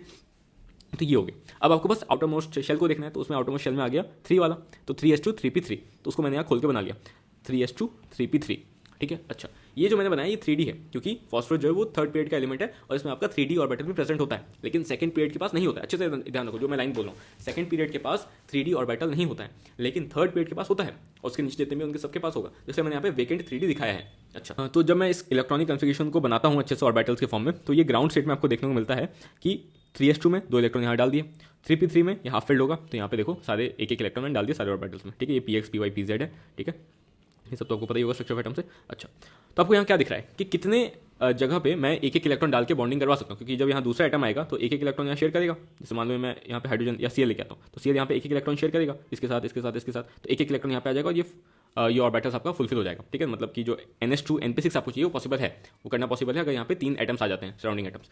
तो आपको क्या दिख रहा है कि कितने बॉन्ड्स यहाँ पे बन सकते हैं, आपको दिख रहा है कि 3 हाफ फील्ड है, तो यहाँ पे 3 बॉन्ड्स पॉसिबल है, तो इसलिए आपको दिख रहा है कि जो पहला कोवेलेंसी फॉस्फोरस में था वो 3 था, ठीक है। अच्छा, अब मान लेते हैं इसको हम लोग एक्साइट करते हैं और फर्स्ट एक्साइटेड स्टेट में लेके जाते हैं। तो फर्स्ट एक्साइटेड स्टेट में पहला पॉइंट ये है कि एक्साइटेशन यहाँ पॉसिबल क्यों है, क्योंकि यहाँ इसके पास 3D ऑर्बिटल्स खाली प्रेजेंट है, ठीक है। बहुत सारे खाली कमरे इसके पास प्रेजेंट है, इसलिए आप एक्साइट करके एक इलेक्ट्रॉन को आगे भेज सकते हो। अच्छा, कहाँ से जाएगा, जहाँ पे ज़्यादा है, जहाँ पे 2 इलेक्ट्रॉन्स प्रेजेंट थे तो वो था 3s2 के पास, तो एक इलेक्ट्रॉन यहाँ से एक्साइट होकर चला गया आपके D ऑर्बिटल्स में। तो अब अगर मैं आपसे पूछता हूँ कि कितने जगह बॉन्ड पॉसिबल है, आपको दिख रहा है कि यहाँ पे अब 5 हाफ फील्ड ऑर्बिटल्स प्रेजेंट है, ठीक है। 1 2 3 4 5, तो यहाँ पे 5 बॉन्ड्स पॉसिबल है, इसलिए आपको दिखाता है कि 3 तो पॉसिबल है ही, साथ ही साथ 5 कोवेलेंसी भी दिखाता है फॉस्फोरस। तो 3 और 5 कोवेलेंसी कहाँ से आया अब आपको समझ में आ रहा होगा, एक ग्राउंड स्टेट वाला है और एक फर्स्ट एक्साइटेड स्टेट वाला है। अब यहाँ पे फॉस्फोरस की बात कर ली है, तो नाइट्रोजन उसी ग्रुप में आता है, उसी फैमिली में आता है, तो उसकी बात कर लेते हैं। अगर मैं नाइट्रोजन की बात करूँ तो नाइट्रोजन सेकंड पीरियड का है, फॉस्फोरस थर्ड पीरियड का था।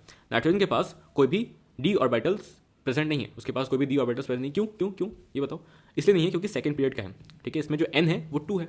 अच्छा, N अगर 2 है तो L क्या हो सकता है, L हो सकता है 0,1, मतलब कि S और P, D पॉसिबल ही नहीं है। D होने के लिए आपका एटलीस्ट जो L है वो 2 होना चाहिए, और 2 होने के लिए N जो है 3 होना चाहिए। ये आपका स्ट्रक्चर ऑफ एटम्स में बता रहा हूँ अगर किसी को समझ नहीं आता है। तो बेसिकली जो सेकंड पीरियड है उसमें D ऑर्बिटल नहीं होता है, इतना याद रखो।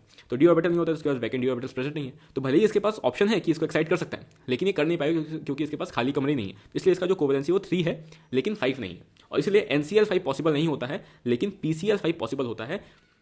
ये चीज़ आप पी ब्लॉक में देखते हो, ठीक है। आपको वहाँ पे रीज़न भी बताया होगा और सेम रीज़न दिया होगा कि उसके पास D ऑर्बिटल से इसके पास नहीं है, ठीक है। तो कहाँ से आता है समझा दिया मैंने। अच्छा, आगे देखते हैं सेम चीज़ ये मैंने बताया है क्लोरीन का। तो क्लोरीन का भी आप सेम वैसे बना सकते हो कि यहाँ पे मैंने लिखा है कि मैक्सिमम तो 7 है लेकिन 1 3 5 7 भी पॉसिबल है। तो ये कहाँ से आता है, नंबर देख लो। पहला ग्राउंड स्टेट, ठीक है, आपको इसमें दिख रहा है कि एक हाफ फील्ड प्रेजेंट, तो यहाँ पे एक ही बॉन्ड पॉसिबल है, इसलिए इसका कोवेलेंसी 1 हो गया। उसके बाद फर्स्ट एक्साइटेड स्टेट में यहाँ पे एक एक्साइट होकर चला जाएगा, ये वाला एक्साइट होकर यहाँ चला गया, तो आपके पास यहाँ पे 1 2 3 पॉसिबल है, इसलिए कोवेलेंसी 3 हो गई। सेकंड एक्साइटेड स्टेट में 1 2 3 4 5, ठीक है, ये वाला एक्साइट होकर यहाँ चला गया, तो ये आपके 5 बन गए, तो 5 बॉन्ड्स यहाँ पे पॉसिबल है। और थर्ड एक्साइटेड स्टेट में ये वाला भी एक्साइट होकर चला गया D ऑर्बिटल में, तो आपका 1 2 3 4 5 6 7 बॉन्ड्स पॉसिबल है, इसलिए यहाँ पे कोवेलेंसी 1 3 5 7 हो सकती है अलग अलग एक्साइटेड स्टेट में। तो अगर मैं आपसे पूछता हूँ कि 5 कोवेलेंसी कौन से एक्साइटेड स्टेट में है, तो एक्साइटेड स्टेट 2 में प्रेजेंट है, तो ये आपको निकालना चाहिए। अगर आपको कंसेप्ट प्रेजेंट है, कभी पूछते हैं तो आप निकाल दोगे, ठीक है। सेम आप सल्फर के लिए कर सकते हो, आपको पता चलेगा कैसे 2 4 6 पॉसिबल है, ठीक है। और इसी रीजन के कारण जो सेम चीज़ मैंने बताया आपको NCl5 और PCl5, वही सेम चीज़ आप देखते हो कि OF4 और OF6 पॉसिबल नहीं है, क्योंकि ये सेकंड पीरियड का एलिमेंट है। ऑक्सीजन जो है वो सेकंड पीरियड का एलिमेंट है, लेकिन सल्फर थर्ड पीरियड का है, तो इसके पास वेकेंट D ऑर्बिटल्स प्रेजेंट है, इसलिए वहाँ पे एक्साइट करके वो खाली कमरों में भेज सकता है, कोवेलेंसी बढ़ा सकता है, अपना एक्सपैंड कर सकता है ऑक्टेट को। इसलिए SF4 SF6 तो देखने को मिल सकता है, लेकिन OF4 OF6 देखने को नहीं मिलता है, क्योंकि ऑक्सीजन का मैंने बताया था कि मैक्सिमम कोवेलेंसी आपको 3 जा सकती है। जनरली आपको 2 देखने को मिलेगा, लेकिन 3 आपका जा सकता है, लेकिन 4 कभी नहीं जाएगा, इसलिए OF4 OF6 आपका पॉसिबल नहीं होता है, ठीक है। ये मैंने कुछ क्वेश्चन पी ब्लॉक के आपको बता दिए यहीं पर समझाते हुए। अच्छा, तो अब मैं आपसे 2 क्वेश्चन पूछता हूँ कि वेरिएबल कोवेलेंसी या फिर ऑक्टेट एक्सपेंशन क्यों पॉसिबल है कुछ एलिमेंट्स में लेकिन कुछ में नहीं है। आप बोलोगे मतलब, या फिर मैं बोलता हूँ कि थर्ड पीरियड में क्यों ऑक्टेट एक्सपैंड हो सकता है या फिर वेरिएबल कोवेलेंसी देखने को मिलती है लेकिन सेकंड पीरियड में देखने को नहीं मिलती है। आपका एक ही रीजन है, क्योंकि उनके पास वेकेंट डी ऑर्बिटल्स प्रेजेंट है लेकिन सेकंड पीरियड के पास नहीं है। आया समझ में? वेरिएबल कोवेलेंसी कौन दिखाता है? अगर आपसे कभी पूछते हैं तो आप बोलोगे कि जो थर्ड पेड के एलिमेंट्स हैं या उसके ऑनवर्ड जो एलिमेंट्स है वो दिखा सकते हैं लेकिन सेकंड पेड के नहीं दिखाएंगे। यहाँ पे लिखा हुआ है लेकिन जनरली नहीं दिखाते, इसलिए आप नहीं लिखोगे, क्योंकि उसका रीजन जो है वो डी ऑर्बिटल में एक्सपेंशन नहीं है। ठीक है, डी ऑर्बिटल्स के कारण वो नहीं दिखता, इसलिए आप उसको कंसिडर नहीं करते हो अगर सारे ऑप्शन में हुए तो। ठीक है, ऐसे क्वेश्चन पूछेंगे नहीं आपसे वैसे। चलो, कोवेलेंसी मैंने आपको समझा दिया। उसके बाद लास्ट के कुछ रूल्स हैं कि जो पॉजिटिव चार्ज अगर आप कभी दोगे तो मोस्टली आप सेंट्रल एटम पे देते हो, और नेगेटिव चार्ज अगर कभी दोगे तो आप कॉर्नर एटम पे देते हो। इसका रीजन क्या होगा? अभी आपने देखा था कि अगर जो सेंट्रल एटम को सिलेक्ट करते हैं उसका बेसिस था कि जो लेस इलेक्ट्रोनेगेटिव होगा वो सेंट्रल एटम होगा, तो मतलब कि जो पॉजिटिव चार्ज होगा वो सेंट्रल एटम पे आएगा, और मोर इलेक्ट्रोनेगेटिव आपका सराउंडिंग एटम हो गया ऑटोमेटिकली, तो नेगेटिव चार्ज होगा वो सराउंडिंग एटम पे जाएगा। ठीक है, इसलिए ये रीजन मैंने यहाँ पे लिखा हुआ है। तो ये रूल्स अगर आपने देख लिया अच्छे से तो आप सारे स्ट्रक्चर बना पाओगे। अब हम लोग आते हैं स्ट्रक्चर बनाने पे, और उसी के थ्रू सारे वो जितने स्टेटमेंट्स उसको रिवाइज करते जाएंगे। सबसे पहला पॉइंट क्या था? आपको टोटल वैलेंस इलेक्ट्रॉन कैलकुलेट करना है। क्या करना है? टोटल वैलेंस इलेक्ट्रॉन कैलकुलेट करना है। आओ करते हैं।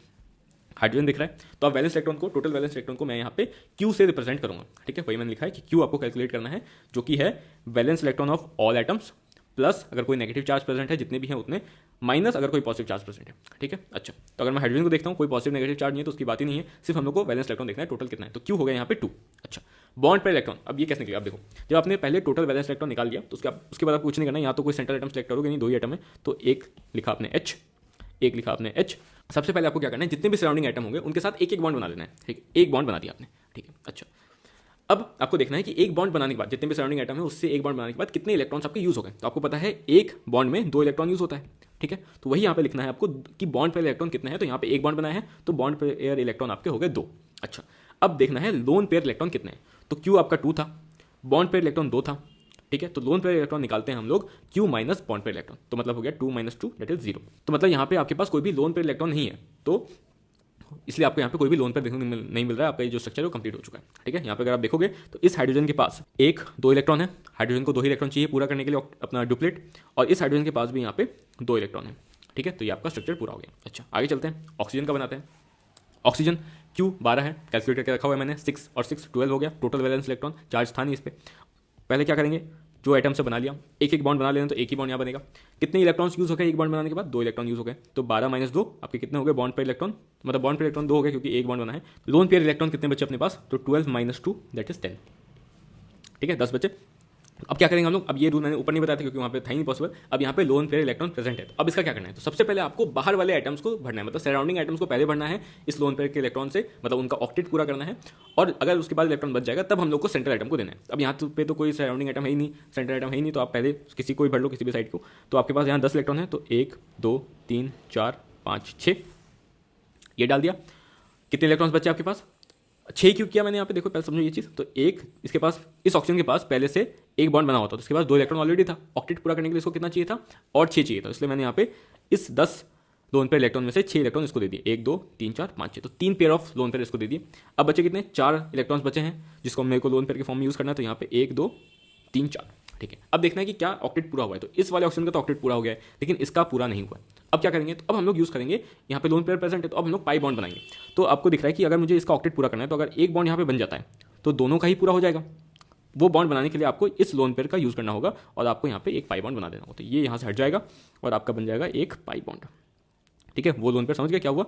ये जो लोन पेयर यहाँ पे था वो यूज़ होकर पाई बॉन्ड बन गया, और इस पाई बॉन्ड के आने के कारण अब क्या हो रहा है, इस ऑक्सीजन के पास भी 8 इलेक्ट्रॉन है, 1 2 3 4 5 6 7 8, और इस ऑक्सीजन के पास भी 8 इलेक्ट्रॉन है, 1 2 3 4 5 6 7 8। ठीक है, तो इस तरीके से पाई बॉन्ड बनता है। ठीक है, कब? जब ऑक्टेट पूरा नहीं हो रहा होता है तब आप पाई बॉन्ड बनाते हो, या फिर जब उसकी कोवेलेंसी पूरी नहीं हो रही होती। ठीक है, तो हमने देखा था कि मैक्स कोवेलेंसी चाहता है ऑक्सीजन 2 बनाने के, तो हमने यहाँ पे 2 बना दिया, पॉसिबल था। ठीक है, फॉर्मल चार्ज देख लेते हैं। ऑक्सीजन का आप हमेशा याद रखो, अगर वो 2 बॉन्ड बना रहा है, ऑक्सीजन अगर 2 बॉन्ड बना रहा है तो उसका जो फॉर्मल चार्ज है वो 0 होता है। ठीक है, आप निकाल के भी देख सकते हो। कैसे निकालोगे? देखो पहले तो कंसेप्ट से निकाल लेते हैं, तो 1 2 3 4 5 6, ये 6 इलेक्ट्रॉन इसके पास प्रेजेंट है जब ये लिविस डॉट स्ट्रक्चर के फॉर्म में है, और वैलेंस इलेक्ट्रॉन कितना होता है ऑक्सीजन का? 6 होता है, 6 - 6 0, खत्म। सेम इसका भी आ जाएगा। अच्छा, आगे चलते हैं, O3 का बनाते हैं। O3 का तो मैंने बनाया था, फिर भी अब यहाँ पे खुद से बना के देखते हैं कैसे आता है वो 3 बॉन्ड। अच्छा, पहले O3 है। अब यहाँ पे दो एटम से ज़्यादा, तो यहाँ पे सेंट्रल एटम बन सकता है, तो सब सेम ही है, तो किसी एक को सेंट्रल एटम बना दो, तो यहाँ पे एक O बन गया, एक O यहाँ पे, एक O यहाँ पे, ठीक है। सबसे पहले क्या करोगे, क्यू कैलकुलेट, मतलब कि टोटल बैलेंस इलेक्ट्रॉन कैलकुलेट करोगे, तो 3 ऑक्सीजन है, 6 3 जा 18, तो 18 मैंने यहाँ पे इसलिए लिखा हुआ है। अच्छा, उसका क्या करना था, हम लोग को एक एक बॉन्ड बना देना था सराउंडिंग एटम के साथ, तो एक एक बॉन्ड हमने बना दिया। ये बनाने के बाद कितने इलेक्ट्रॉन्स यूज हुए बॉन्ड पे इलेक्ट्रॉन में, वो हमें यहाँ लिखना होगा। तो 2 बॉन्ड बनाए, मतलब कि 2 × 2 4 इलेक्ट्रॉन्स आपके यूज हो गए, 18 में से 4 यूज हो गए, तो लोन पे इलेक्ट्रॉन कितने बचे अपने पास, 14 इलेक्ट्रॉन्स बचे, ठीक है। अब क्या करोगे, सबसे पहले सराउंडिंग को भरोगे, ठीक है। अब पहले क्या था, पहले तो अपने पास सराउंडिंग एटम था नहीं, तो हमने कहीं भी भर दिया था, लेकिन अब हम लोग को दिख रहा है कि ये सेंट्रल एटम है, ठीक है, ये दोनों सराउंडिंग एटम, तो पहले हम लोग को इन दोनों का ऑक्टेट पूरा करना है, ठीक है। हमने ऊपर रूल में भी देखा था, तो 14 इलेक्ट्रॉन का यूज करके पहले हम लोग इन दोनों का ऑक्टेट पूरा करेंगे। तो अभी इसके पास कितना है, 2 ही इलेक्ट्रॉन है, तो हम लोग को 6 और देना होगा, तो यहाँ पे भरेंगे हम लोग 1 2 3 4 5 6, इसका ऑक्टेट पूरा हो गया। 14 से 6 चला गया, कितना बचा, अब बचा है हम लोग के पास 40 - 6, मतलब 8 इलेक्ट्रॉन बचा। अब 8 इलेक्ट्रॉन का यूज़ करके इसको पूरा करेंगे, तो इसको भी 1 2 3 4 5 6, इसका भी ऑक्टेट पूरा हो गया। अब जो इलेक्ट्रॉन बचा, 2 इलेक्ट्रॉन बचे हैं, उसको अब हम लोग को देना है सेंट्रल एटम को, तो अब उसको हमने दे दिया सेंट्रल एटम के। अब हम लोग को जब इतना कर लें, तब हम लोग को देखना है कि कोवेलेंसी पूरी हुई है नहीं हुई है, फॉर्मल चार्ज क्या है, वो सब हम लोग अब देखेंगे। अच्छा, अब आप देखते हो कि किसका ऑक्टेट पूरा हुआ नहीं है, पहले ये देखना है पहले। अच्छा हाँ, कोवेलेंसी और फॉर्मल चार्ज देखने से पहले आपको ऑक्टेट पूरा मैक्सिमम जितना पूरा कर सकते हो उतना कर लेना है। आपको दिख रहा है यहाँ पे 1 2 3 4 5 6 6 ही इलेक्ट्रॉन प्रेजेंट है इस ऑक्सीजन के पास, तो यहाँ पे हम लोग को पाई बॉन्ड बनाना होगा पूरा करने के लिए। तो किसी भी एक ऑक्सीजन से लो और यहाँ पे पाई बॉन्ड बना दो, तो यहाँ से ये लोन पर चला जाएगा आपका, और एक पाई बॉन्ड यहाँ पे बन जाएगा। तो ये आपका फाइनल स्ट्रक्चर यहाँ पे होता है। ऑक्सीजन यहाँ पे इस बार कोवेलेंसी 3 दिखा रहा है, ये वाला ऑक्सीजन, ठीक है। अच्छा, फॉर्मल चार्ज निकालना इसका सिखाया था, तो यहाँ नहीं सिखाऊंगा। तो ये आपका फाइनल स्ट्रक्चर बनता है। आगे चलते हैं, अगला स्ट्रक्चर देखते हैं, जो कि है NF3 का। NF3 में फिर से क्यू निकालोगे तो 26 आएगा, मैं निकाल नहीं रहा हूँ, अब यहाँ पे लिखा हुआ है ऑलरेडी। अब बनाओगे क्या, सबसे पहले आपने दिया सेंट्रल एटम चूज़ किया, जो कि सबसे कम यहाँ नंबर में था, वो चूज़ किया हमने।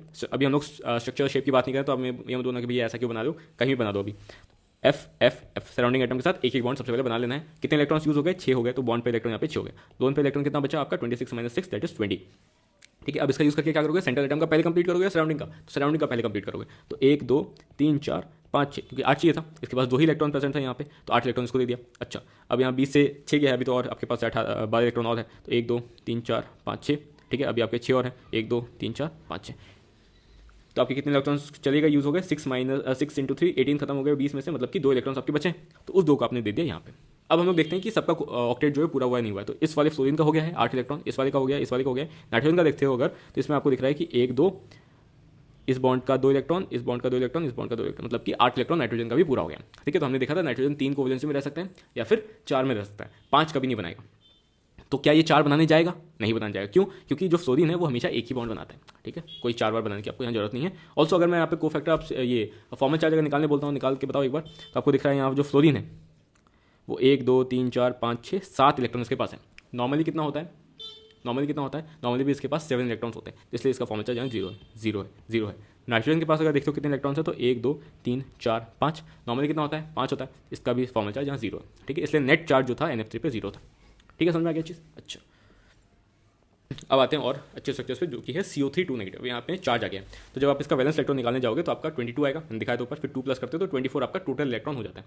अब कैसे बनाओगे स्ट्रक्चर, सबसे पहले सेंट्रल एटम ले लिया, ऑक्सीजन 3 था, एक बॉन्ड सबके साथ बना दिया, बॉन्ड पे 6 इलेक्ट्रॉन हो गया, ठीक है, क्योंकि 3 बॉन्ड आपके बने हैं यहाँ पे। उसका लोन पे इलेक्ट्रॉन कितना हुआ, 24 - 6, दैट इज 18। अब 18 का यूज़ करके क्या करोगे, सबसे पहले सराउंडिंग एटम का कंप्लीट करोगे, तो 1 2 3 4 5 6, 1 2 3 4 5 6, 1 2 3 4 5 6, 8 इलेक्ट्रॉन सबके पास हो गए सारे सराउंडिंग एटम्स के पास, और यूज़ हो गए आपके कितने, 18 इलेक्ट्रॉन्स यूज़ भी हो गए, तो आपके पास 0 बचा। तो कार्बन को देने के लिए आपके पास कोई इलेक्ट्रॉन नहीं है। अब आपको देखना है कि किसका ऑक्टेट पूरा हुआ, किसका नहीं हुआ। तो आप देख पा रहे हो कि इनका तो पूरा हो गया है, लेकिन कार्बन का पूरा नहीं हुआ है। कैसे करोगे, पाई बॉन्ड बना के, पाई बॉन्ड किसी भी ऑक्सीजन से लो और यहाँ पे बना के दे दो। कार्बन 4 ही बना सकता है, हमेशा 4 बनाना है आपको कार्बन के लिए, तो 4 बॉन्ड यहाँ पे बन गए। अब फॉर्मल चार्ज निकाल के देखो, मैंने बताया था ऑक्सीजन पे अगर 2 बॉन्ड बनना है तो 0 होगा, एक बॉन्ड अगर ऑक्सीजन का बन रहा है तो आपका -1 होगा, बताया था मैंने आपको, निकाल के भी देख सकते हो। तो यहाँ पे भी -1 हुआ, और अगर ऑक्सीजन 3 बॉन्ड बनाया तो उसके इसमें +1 होता है, ठीक है। कार्बन अगर 4 बॉन्ड बनाता है उसका 0 होता है, ठीक है। आप निकाल के देख सकते हो, क्योंकि इसके पास 1 2 3 4 इलेक्ट्रॉन है, वैलेंस इलेक्ट्रॉन में भी 4 होते हैं इसके पास आइसोलेटेड स्टेट में, तो 4 - 4 0, तो यहाँ पे 0। तो इसके पास नेट चार्ज अगर देखो तो कितना हुआ, 0 + 0 + -1 + -1, मतलब कि -2 टोटल चार्ज के पास है, इसलिए आपको यहाँ पे -2 दिख रहा है, और ये आपका बेस्ट स्ट्रक्चर भी हो गया इसका। तो अब हम लोग देखते हैं HNO3 का स्ट्रक्चर। और HNO3 के स्ट्रक्चर के लिए आपको बताता हूँ, जब भी ऐसा कोई स्ट्रक्चर हो ना जिसमें HNO3 हो या फिर H2SO4 हो, तो उसमें आपको ध्यान रखना है कि H हटा के स्ट्रक्चर बनाना है, क्योंकि फिर उसमें क्या दिक्कत होता है आपको समझ में आएगा अभी। तो H अगर हटाते हो तो H+ हट गया आपका, तो NO3 नेगेटिव बचेगा, तो आपको बेसिकली NO3 नेगेटिव का स्ट्रक्चर बनाना है, उसके बाद आपको H कहाँ जोड़ना है बता दूंगा मैं। तो यहाँ पे देखते हैं NO3 नेगेटिव का स्ट्रक्चर बनाते हैं। तो NO3 का जब कैलकुलेट करोगे तो Q24 आ जाएगा। N सेंट्रल एटम बनाया आपने, ऑक्सीजन 3 है, यहाँ पे 3 लगा दिए, एक बॉन्ड बना दिया, 6 इलेक्ट्रॉन यूज हो गए, तो यहाँ पे बॉन्ड पे 6 हो गया। लोन पे इलेक्ट्रॉन अगर देखने जाओगे तो 24 - 6 दैट इज 18। तो 1 2 3 4 5 6, 1 2 3 4 5 6, 1 2 3 4 5 6, तो आपके 6 3 18 इलेक्ट्रॉन्स यूज हो गए। तो आपके पास सेंट्रल एटम के लिए कोई इलेक्ट्रॉन नहीं बचा, तो यहाँ पे कोई भी लोन पेयर आप नहीं दोगे। तो ये आपका स्ट्रक्चर अभी बन रहा है। आपको देखना है कि क्या सबका ऑक्टेट पूरा हुआ। ऑक्सीजन का पूरा है, इसका पूरा है, इसका पूरा है, ठीक है। नाइट्रोजन का पूरा यहाँ पे है नहीं है, क्योंकि 3 बॉन्ड बनाया तो 6 इलेक्ट्रॉन हुआ, 8 इलेक्ट्रॉन करने आपको। तो आप क्या करोगे, आप पाई बॉन्ड बनाओगे। तो पाई बॉन्ड आपने बनाया यहाँ पे, ये आपने बना दिया पाई बॉन्ड। पाई बॉन्ड बनाया तो अब आप कैलकुलेट करो इसका फॉर्मल चार्ज एक बार, ठीक है। तो आपको दिख रहा है ऑक्सीजन 2 बॉन्ड बनाया तो यहाँ पे 0 होगा फॉर्मल चार्ज, यहाँ पे -1 और यहाँ पे भी -1। तो आप बोलोगे भैया अब तो यहाँ पे -2 चार्ज हो रहा है, लेकिन यहाँ पे -1 आना चाहिए। नहीं, नाइट्रोजन का कैलकुलेट तो करो पहले। यहाँ पे देखो कितने इलेक्ट्रॉन्स हैं नाइट्रोजन के पास, 1 2 3 4, ठीक है। बैलेंस इलेक्ट्रॉन में कितने होते हैं नाइट्रोजन के पास, तो 5 होते हैं, ठीक है। तो 5 - 4 +1, तो नाइट्रोजन का यहाँ पे आया +1, ठीक है। अब नेट चार्ज कैलकुलेट करो तो आपका आएगा +1 -1 -1, ये तो हो गया -1। तो इसलिए यहाँ पे आपको -1 का नेट चार्ज दिखा है। अब आपको लगाना है क्या, H। तो आपको H कहाँ लगाना है ये देखना है, ठीक है। तो जो HNO3 का स्ट्रक्चर है वो आपको कैसे बनाना है, तो H+ निकला था तो H+ कहाँ लगेगा, जहाँ पे -O प्रेजेंट हो, तो किसी भी इन दोनों में से -O पे लगा दोगे तो आपका HNO3 का स्ट्रक्चर बन जाएगा। तो अगर आप ऐसे बनाने जाते तो आप गलत कर देते, आप H को लगा देते नाइट्रोजन के ऊपर, ठीक है, HO ऐसा कुछ बनाते हैं, ठीक है। ये गलत स्ट्रक्चर हो जाता, इसलिए मैंने बोलता कि H आप पहले से हटा दो, क्योंकि एक्चुअल स्ट्रक्चर जो बनता है वो ऐसा बनता है, नाइट्रोजन O और आपके पास दो O और थे, ठीक है, दोनों नेगेटिव था, तो इसमें से आप किसी एक पे भी H लगा दोगे तो H ऑक्सीजन पे लगता है जाके, ठीक है। तो ये आपका HNO3 का स्ट्रक्चर बनता है बेसिकली, ठीक है। और यहाँ पे कोई भी ये गलती नहीं करेगा कि भैया एक और बना देते भैया तो फॉर्मल चार्ज इस पे नाइट्रोजन पे 0 हो जाएगा, मजा आ जाएगा और सबसे कम फॉर्मल चार्ज वाला स्ट्रक्चर बन जाएगा। लेकिन आपको ये भी ध्यान देना है कि नाइट्रोजन कभी भी 5 कोवेलेंसी नहीं दिखाता है, ठीक है। तो 5 बॉन्ड बना ही नहीं सकते, इसलिए ये पॉसिबल नहीं है, ठीक है। चलो SO3 2 नेगेटिव का बना के दिखाओ आसान से, SOO, ठीक है। 6 यूज़ हो गए, 20 बचे, ठीक है। वो कैलकुलेट ऑलरेडी कर दिया था मैंने, अब आपको खुद करना है, मैं नहीं करूँगा क्योंकि फिर टाइम ज़्यादा जाएगा। अब 20 बचे हैं तो आप पहले सराउंडिंग का ऑक्टेट पूरा करोगे, कर दिया, 18 इलेक्ट्रॉन आपके यूज़ हो गए, 2 बच्चे, ठीक है, 2 बच्चे सेंट्रल पे दे दिया आपने, ठीक है। तो अब देखोगे किसका ऑक्टेट पूरा हुआ है किसका नहीं हुआ है। तो ऑक्सीजन का तो पूरा हो गया है, सल्फर का अगर देखते हो तो इसमें ऑक्टेट पूरा हो चुका है। तो अब बहुत बच्चे यहाँ पे स्ट्रक्चर को छोड़ देंगे, ठीक है। लेकिन अब आपको देखना है कोवेलेंसी वाला पॉइंट और फॉर्मल चार्ज वाला पॉइंट, दोनों चीज़ें। क्या सल्फर 3 कोवेलेंसी दिखाता है, तो अगर आप याद करोगे नहीं भैया, मैक्सिमम तो 6 दिखाता है, और वेरिएबल की अगर बात करोगे तो 2 4 6 दिखा सकता है। तो 3 की तो बात ही नहीं थी, तो 3 बॉन्ड तो बनाएगा ही नहीं, या तो 4 बनाएगा तो 2 बनाएगा, तो आपको 4 तो बनाना ही बनाना है। तो कैसे बनाओगे, इस लोन पेयर का सराउंडिंग का यूज़ करके बनाते हैं, ठीक है, जिसका ऑक्टेट पहले से पूरा है, ऑलरेडी सेंट्रल का ही पूरा है, लेकिन आप पाई बॉन्ड सराउंडिंग का यूज़ करके बनाते हो। तो ऑक्सीजन का यूज़ किया आपने, यहाँ पे पाई बॉन्ड बना दिया, ये लोन पेयर आपका यहाँ से हट गया, ठीक है, यहाँ से लोन पेयर आपका ये हट गया। तो ये आपका स्ट्रक्चर बना। अब आपका 4 बना है। अब बहुत बच्चे सोचेंगे भैया और बनाते हैं, 6 भी बना सकते हैं, ठीक है। लेकिन पहले यहाँ पे ये स्ट्रक्चर देखते हैं, ठीक है। तो ये आपका पहला स्ट्रक्चर बना जिसमें कोवेलेंसी सल्फर की जितनी होनी चाहिए उतनी हो गई है, मतलब कि यहाँ पे 1 2 3 4 कोवेलेंसी दिख रहा है, 4 बॉन्ड बने हुए, इसलिए इसकी कोवेलेंसी 4 हो गई है। और फॉर्मल चार्ज अगर आप कैलकुलेट करते हो इस स्ट्रक्चर की तो वो आता है ऑक्सीजन पे 0, क्योंकि 2 बॉन्ड बनाता है, इस पे -1 होगा, इस पे -1 होगा, और सल्फर की निकालोगे तो 1 2 3 4 5 6 वैलेंस में होता है, 6 इलेक्ट्रॉन अभी इसके पास है, तो मतलब कि कोवेलेंसी जो फॉर्मल चार्ज है वो सल्फर का अभी 0 है, ठीक है। तो इस स्ट्रक्चर में अगर देखोगे तो जो फॉर्मल चार्ज है वो सिर्फ ऑक्सीजन के ऊपर है, -1 लेकिन अगर आप और कि बोलते हो भैया मैक्सिमम कोवेलेंसी पहुंचाते हैं तो यहाँ पे और 2 बॉन्ड डाल देते हैं, ठीक है, यहाँ पे बॉन्ड यहाँ पे बॉन्ड। उस केस में अगर आप कैलकुलेट करने जाओगे तो ऑक्सीजन का यहाँ पे इसमें 0 हो जाएगा, लेकिन सल्फर पे जब निकालोगे ना तो वहाँ पे हो जाएगा 1 2 3 4 5 6 7 8, तो 6 जनरली होता है, 8 हो गया -8, तो -2 आ जाएगा सल्फर पे, ठीक है। तो सेंट्रल एटम पे एक नेगेटिव चार्ज हो जाएगा, लेकिन हमने देखा था सेंट्रल एटम को हमेशा लेस इलेक्ट्रोनेगेटिव एटम को रखना है, तो ये थोड़ा सा अजीब हो जाएगा, इसलिए इस स्ट्रक्चर को हम लोग नहीं बनाते हैं, हम लोग बनाते हैं ये वाला स्ट्रक्चर जो पहले बनाया था। ये स्ट्रक्चर जो था ये आपका सही स्ट्रक्चर होता है SO3 2 नेगेटिव का।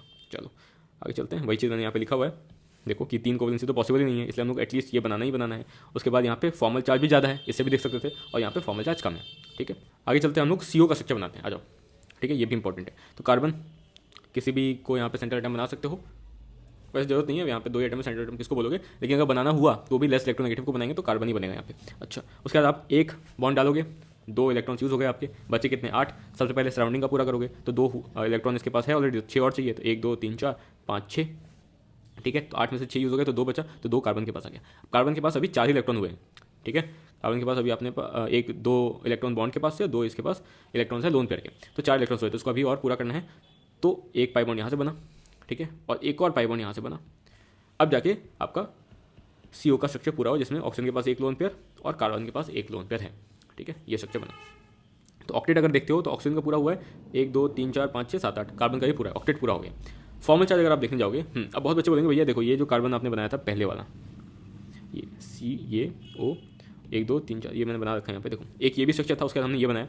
इस वाले स्ट्रक्चर में दोनों पे फॉर्मल चार्ज जो है जीरो था, ठीक है। तो फॉर्मल चार्ज सबसे कम बेस्ट स्ट्रक्चर, लेकिन यहाँ पे जो है वो दोनों पे कुछ ना कुछ फॉर्मल चार्ज आ रहा है, एक पे -1 एक पे +1, ठीक है। तो कैसे पॉसिबल है? तो ये ज़्यादा स्टेबल स्ट्रक्चर इसलिए बनता है क्योंकि सबसे पहले आपको ऑक्टेट भी तो पूरा करना है, यहाँ पे कार्बन का ऑक्टेट ही पूरा नहीं हुआ है, ठीक है, इसलिए उसको नहीं मानते, इसलिए बेस्ट स्ट्रक्चर जो है आपका ये वाला होता है, क्योंकि पहले आप ऑक्टेट पूरा करोगे फिर आप जाओगे फॉर्मल चार्ज देखने के लिए, ठीक है। चलो अब देख लेते हैं हम लोग NO2 नेगेटिव के ऊपर, इसको कैसे बनाना है। तो ये भी बन जाएगा आपका स्ट्रक्चर, आसान है। नाइट्रोजन लिया O O, ठीक है, एक बॉन्ड बना दिया तो 4 इलेक्ट्रॉन यूज़ हो गया। 14 बचा है, 1 2 3 4 5 6, 1 2 3 4 5 6, 12 इलेक्ट्रॉन यूज़ हो गए। तो कितने बचे? 2 बचे, 2 आपने यहाँ डाल दिया। किसका ऑक्टेट पूरा नहीं है? नाइट्रोजन का पूरा नहीं है। 1 2 3 4 5 6 ही इसके पास इलेक्ट्रॉन है, ठीक है। तो आप क्या करोगे, फिर से उठा के एक पाई बॉन्ड बना दोगे तो आपका स्ट्रक्चर ये बन गया, ठीक है। अच्छा, ये वाला क्यों नहीं बनाते हैं? क्योंकि इसमें देखोगे कि जो नेगेटिव चार्ज है वो लेस इलेक्ट्रोनेगेटिव आइटम पे आ रहा है, ठीक है। फोन आपको पता है मोर इलेक्ट्रोनेगेटिव कौन होता है? ऑक्सीजन ज़्यादा मोर इलेक्ट्रोनेगेटिव होता है एज कम्पेयर टू नाइट्रोजन। तो नेगेटिव चार्ज जो है वो होना चाहिए था किस पे? ऑक्सीजन के पास, इसलिए ये बेटर स्ट्रक्चर है एज कम्पेयर टू दिस, इसलिए ये नहीं बनाते हैं। भले ही नाइट्रोजन की जो मैक्सिमम कोवेलेंसी वो 4 है, ये आपका बेस्ट स्ट्रक्चर होता है। तो यह सब चीज़ का कॉम्बिनेशन आपको देखना पड़ता है। पहले ऑक्टेट पूरा करना है, फिर आपको मैक्सिमम कोवेलेंसी ट्राई करना है, फॉर्मल चार्ज भी आपको सही रखना है। H2SO4 का बनाते हैं, क्या करोगे? सबसे पहले H हटा दोगे और बना लोगे SO4 2 नेगेटिव। तो SO4 2 नेगेटिव का स्ट्रक्चर बना के फिर जब H लगाओगे ना तो आपका सही स्ट्रक्चर बनेगा, नहीं तो आप सल्फर पे H लगा दोगे, तो ये गलती नहीं होनी चाहिए, इसलिए मैंने ये बताया है आपको। SO4 चार था, लगा दिया मैंने। 32 इलेक्ट्रॉन में से आपके 8 बॉन्ड पेयर के इलेक्ट्रॉन हो गए, क्योंकि 4 बॉन्ड बनाया है आपने। तो कितने चले गए आपके? हो गए ये 24, ठीक है, 24 इलेक्ट्रॉन्स हो गए। तो अब आप 4 ऑक्सीजन है, 6 इलेक्ट्रॉन हो गए तो आपके खत्म हो जाएंगे। तो सबको आपने इलेक्ट्रॉन्स दे दिया ऑक्सीजन को, उसका ऑक्टेट पूरा कर दिया, ये इलेक्ट्रॉन पूरा हो गया आपका, ठीक है। तो अब आपका बचा कितना? 0 इलेक्ट्रॉन बचे हैं, तो सल्फर को कुछ नहीं दे सकते हो यहाँ पे। अब आपको देखना है कि सल्फर का ऑक्टेट पूरा है नहीं हुआ है, तो पूरा हो गया है। लेकिन सेंट्रल एटम जो है वो ऑक्टेट रूल को एक्सपेंड कर सकता है, अपने ऑक्टेट को बढ़ा सकता है ना। ये हमने देखा था कि सेंट्रल एटम का ये है कि एटलीस्ट उसको 8 दो, लेकिन 8 से ज़्यादा भी रख सकता है, और स्पेशली अगर वो थर्ड बेड का है तो ऑक्टेट को एक्सपेंड कर ही सकता है। तो अब आपको क्या करना है, इसमें पाई बॉन्ड बनाने। हाँ, तो अब यहाँ पे क्या है? 4 है। तो अगर आप चाहोगे कि इसको मैक्सिमम कोवेलेंसी तक ले जाना है तो आप क्या करोगे? इसको 6 बॉन्ड तक ले जाओगे। तो आपने एक पाई बॉन्ड यहाँ से बना दिया और एक पाई बॉन्ड आपने यहाँ से बना दिया, तो इसके पास अब 6 कोवेलेंसी हो गई है, जो कि इसकी मैक्स कोवेलेंसी है। तो अब आपके पास जो स्ट्रक्चर देखने को मिल रहा है आपके पास क्या है? वो है SO4 2 नेगेटिव का। 2 नेगेटिव कैसे है? इस ऑक्सीजन के पास 0 फॉर्मल चार्ज, इसके पास 0 फॉर्मल चार्ज। इस सल्फर के पास देखोगे तो 1 2 3 4 5 6 इलेक्ट्रॉन है, इसके पास नॉर्मल वैलेंस में भी 6 होते हैं, तो 0 इसका फॉर्मल चार्ज हो गया। इन दोनों ऑक्सीजन के पास एक एक बॉन्ड है, तो -1 इसलिए इसके पास इसका जो नेट चार्ज है वो -2 का है। अच्छा, अब आपको H2 लगाना था, तो दोनों ही नेगेटिव चार्ज पे लगा दोगे, क्योंकि H प्लस करके निकला होगा आपका। तो ये आपका H यहाँ लगता है इस O के साथ, तो ये आपका स्ट्रक्चर बनता है H2SO4 का, जिसमें H जो है वो O के साथ लगा होता है, ठीक है। तो सल्फर के साथ 2 O लगे हुए हैं और 2 OH लगे हुए हैं, ये स्ट्रक्चर आपका बनता है H2SO4 का। तो ऐसा स्ट्रक्चर आपको दिखेगा P ब्लॉक में। तो ऐसे स्ट्रक्चर आप खुद बना सकते हो, क्योंकि मैंने पूरा सिखा दिया आपको। चलो, ये हो गया आपका लेविस डॉट स्ट्रक्चर, मैंने पूरा बता दिया। अब चलते हैं NCERT पे। अब आते हैं हम लोग लिमिटेशन ऑफ ऑक्टेट रूल को देखते हैं, जो कि बहुत इंपॉर्टेंट पार्ट है, यहाँ से काफी क्वेश्चन पूछे जाते हैं। सबसे पहला लाइन अगर कभी आता है कि ऑक्टेट रूल इज यूनिवर्सल, गलत। ऑक्टेट रूल यूनिवर्सल नहीं होता, इट इज नॉट यूनिवर्सल, ठीक है, पहला पॉइंट। दूसरा पॉइंट, ऑक्टेट रूल जो है वो mainly third paid of element पे लगता है, गलत। Octet rule mainly second paid of element पे लगता है, ठीक है। अगर कभी इसको घुमा के पूछे कि इनमें से कौन से एलिमेंट पे ऑक्टेट रूल नहीं लगेगा, ठीक है, या नहीं लगता है, उसमें मान लो सल्फर हुआ या थर्ड पेड के कोई एलिमेंट हुए, तो उसको टिक करना है, क्योंकि सेकंड पेड वाले एलिमेंट्स पे अच्छे से अप्लाई होता है, ठीक है, ऑक्टेट रूल। उसी का लिमिटेशन भी हम लोग आगे देखेंगे, जिसमें 3 टाइप के लिमिटेशन आपको ऑक्टेट रूल को देखने को मिलते हैं। पहला, ऐसे स्ट्रक्चर्स बनेंगे जिसमें सेंट्रल एटम में ऑक्टेट से कम इलेक्ट्रॉन्स प्रेजेंट होते हैं, मतलब 8 से कम इलेक्ट्रॉन प्रेजेंट होंगे। कुछ ऐसे मॉलिक्यूल्स होंगे जिसमें सेंट्रल एटम पे और इलेक्ट्रॉन्स प्रेजेंट होंगे, और कुछ ऐसे स्ट्रक्चर्स बनेंगे जिसमें जो सेंट्रल एटम है वो ऑक्टेट रूल को एक्सपेंड कर देता है, मतलब कि 8 से ज़्यादा इलेक्ट्रॉन प्रेजेंट होगा सेंट्रल एटम पे, वो भी हम लोग देखेंगे। तो तीनों के एक्सेप्शंस के जो एग्जांपल है वो आपको याद रखना है, क्योंकि आपको वहाँ पे पूछते हैं which of the following does not follows octet rule, या which of the following is a limitation of octet rule, उसमें इनमें से कोई एग्जांपल दिया होगा, उसको आपको टिक करना होगा, ठीक है। तो पहला जो मैंने बताया था जिसमें सेंट्रल एटम पे ऑक्टेट इनकम्प्लीट हो, ठीक है, उसका एग्जांपल याद कैसे रखना है आपको? पहला ग्रुप 1, ग्रुप 2 और पी ब्लॉक का जो पहला ग्रुप है, ठीक है, जिसमें बोरोन और एल्यूमिनियम ये सब आते हैं, बोरोन एल्यूमिनियम गैलियम, ये वाला जो आपका ग्रुप है, उसके जो एलिमेंट्स है ना वो मोस्टली ये दिखाते हैं, क्योंकि यहाँ एनसीईआरटी लिखा है कि 1 2 और 3 वैलेंस इलेक्ट्रॉन रखने वाले एलिमेंट्स मोस्टली ऐसे सेंट्रल एटम्स बनते हैं जिसमें जो इलेक्ट्रॉन्स की कमी होती है, मतलब 8 से कम इलेक्ट्रॉन्स उसमें प्रेजेंट होते हैं। अच्छा, अगर मैं यहाँ पे दिखाता हूँ आपको, तो एग्जाम्पल्स क्या क्या हो गया इसका? LiCl, ठीक है, इसमें आप जब जाओगे तो लिथियम के पास 2 इलेक्ट्रॉन प्रेजेंट है, ठीक है। BeH2, इसमें आपके पास 4 इलेक्ट्रॉन प्रेजेंट है बेरिलियम के पास। BCl3, 6 इलेक्ट्रॉन प्रेजेंट है। अच्छा, सेम BF3 के पास भी 6 इलेक्ट्रॉन, AlCl3 के पास भी 6 इलेक्ट्रॉन। तो ये आपके एग्जांपल्स हो गए जिसमें सेंट्रल एटम के पास इलेक्ट्रॉन की कमी है, ऑक्टेट से कम इलेक्ट्रॉन है। तो ये एग्जांपल्स आपको याद रखने हैं। बता दिया मैंने, ग्रुप 1, ग्रुप 2 और पी ब्लॉक का पहला ग्रुप। अच्छा, दूसरा जो एक्सेप्शन आएगा वो ऑड इलेक्ट्रॉन वाले मॉलिक्यूल्स का आएगा। तो कभी अगर चेक करते हो आपको दिख रहा है कि नहीं इसमें तो ऑड इलेक्ट्रॉन है, टोटल जब इलेक्ट्रॉन निकालोगे तो इसमें दिख रहा है, जैसे NO का अगर निकालते हो मान लो तो 7 नाइट्रोजन का और ऑक्सीजन का आपका 8 7 15, तो 15 इलेक्ट्रॉन्स आ रहे हैं, मतलब ये ऑड इलेक्ट्रॉन स्पीसीज है। इसमें ऑक्टेट रूल फॉलो नहीं होगा। सेम NO2 में भी जब पढ़ने जाओगे तो उसमें भी इलेक्ट्रॉन ऑड आएगा और आपका इसमें जो ऑक्टेट रूल है वो फॉलो नहीं होगा। तो अगर आपको दिखाता हूँ कैसे, तो अगर आप नाइट्रोजन पे गिनते हो कितने इलेक्ट्रॉन्स इसके पास है, तो यहाँ पे 2 4 5 6 7 इलेक्ट्रॉन्स होते हैं नाइट्रोजन पे। यहाँ देखने जाओगे तो 2 4 5 और 6 7 इलेक्ट्रॉन्स यहाँ पे हो गया NO2 में। तो यहाँ पे दोनों ही केस में नाइट्रोजन के पास 7 इलेक्ट्रॉन्स है जो कि ऑड इलेक्ट्रॉन्स होते हैं, और ऑक्टेट के अकॉर्डिंग यहाँ पे 8 होना चाहिए सेंट्रल एटम पे, इसलिए ये भी आपका एक्सेप्शन हो गया। एक्सपेंडेड ऑक्टेट कौन दिखाएगा? जो मोस्टली थर्ड पीरियड के बाद वाले एलिमेंट्स होते हैं वो आप, या थर्ड पीरियड वाले या थर्ड पीरियड के बाद वाले एलिमेंट्स ऑक्टेट रूल फॉलो करते हैं। क्यों फॉलो करते हैं? क्योंकि इनके पास 3s और 3p के अलावा 3d ऑर्बिटल्स भी प्रेजेंट होता है। तो ये उसका रीजन हो गया। अगर यार कहीं बनता है तो अच्छा यार यहाँ से बन सकता है, बहुत कॉमन यार पूछा जाता है इससे, वो आपको पता होना चाहिए।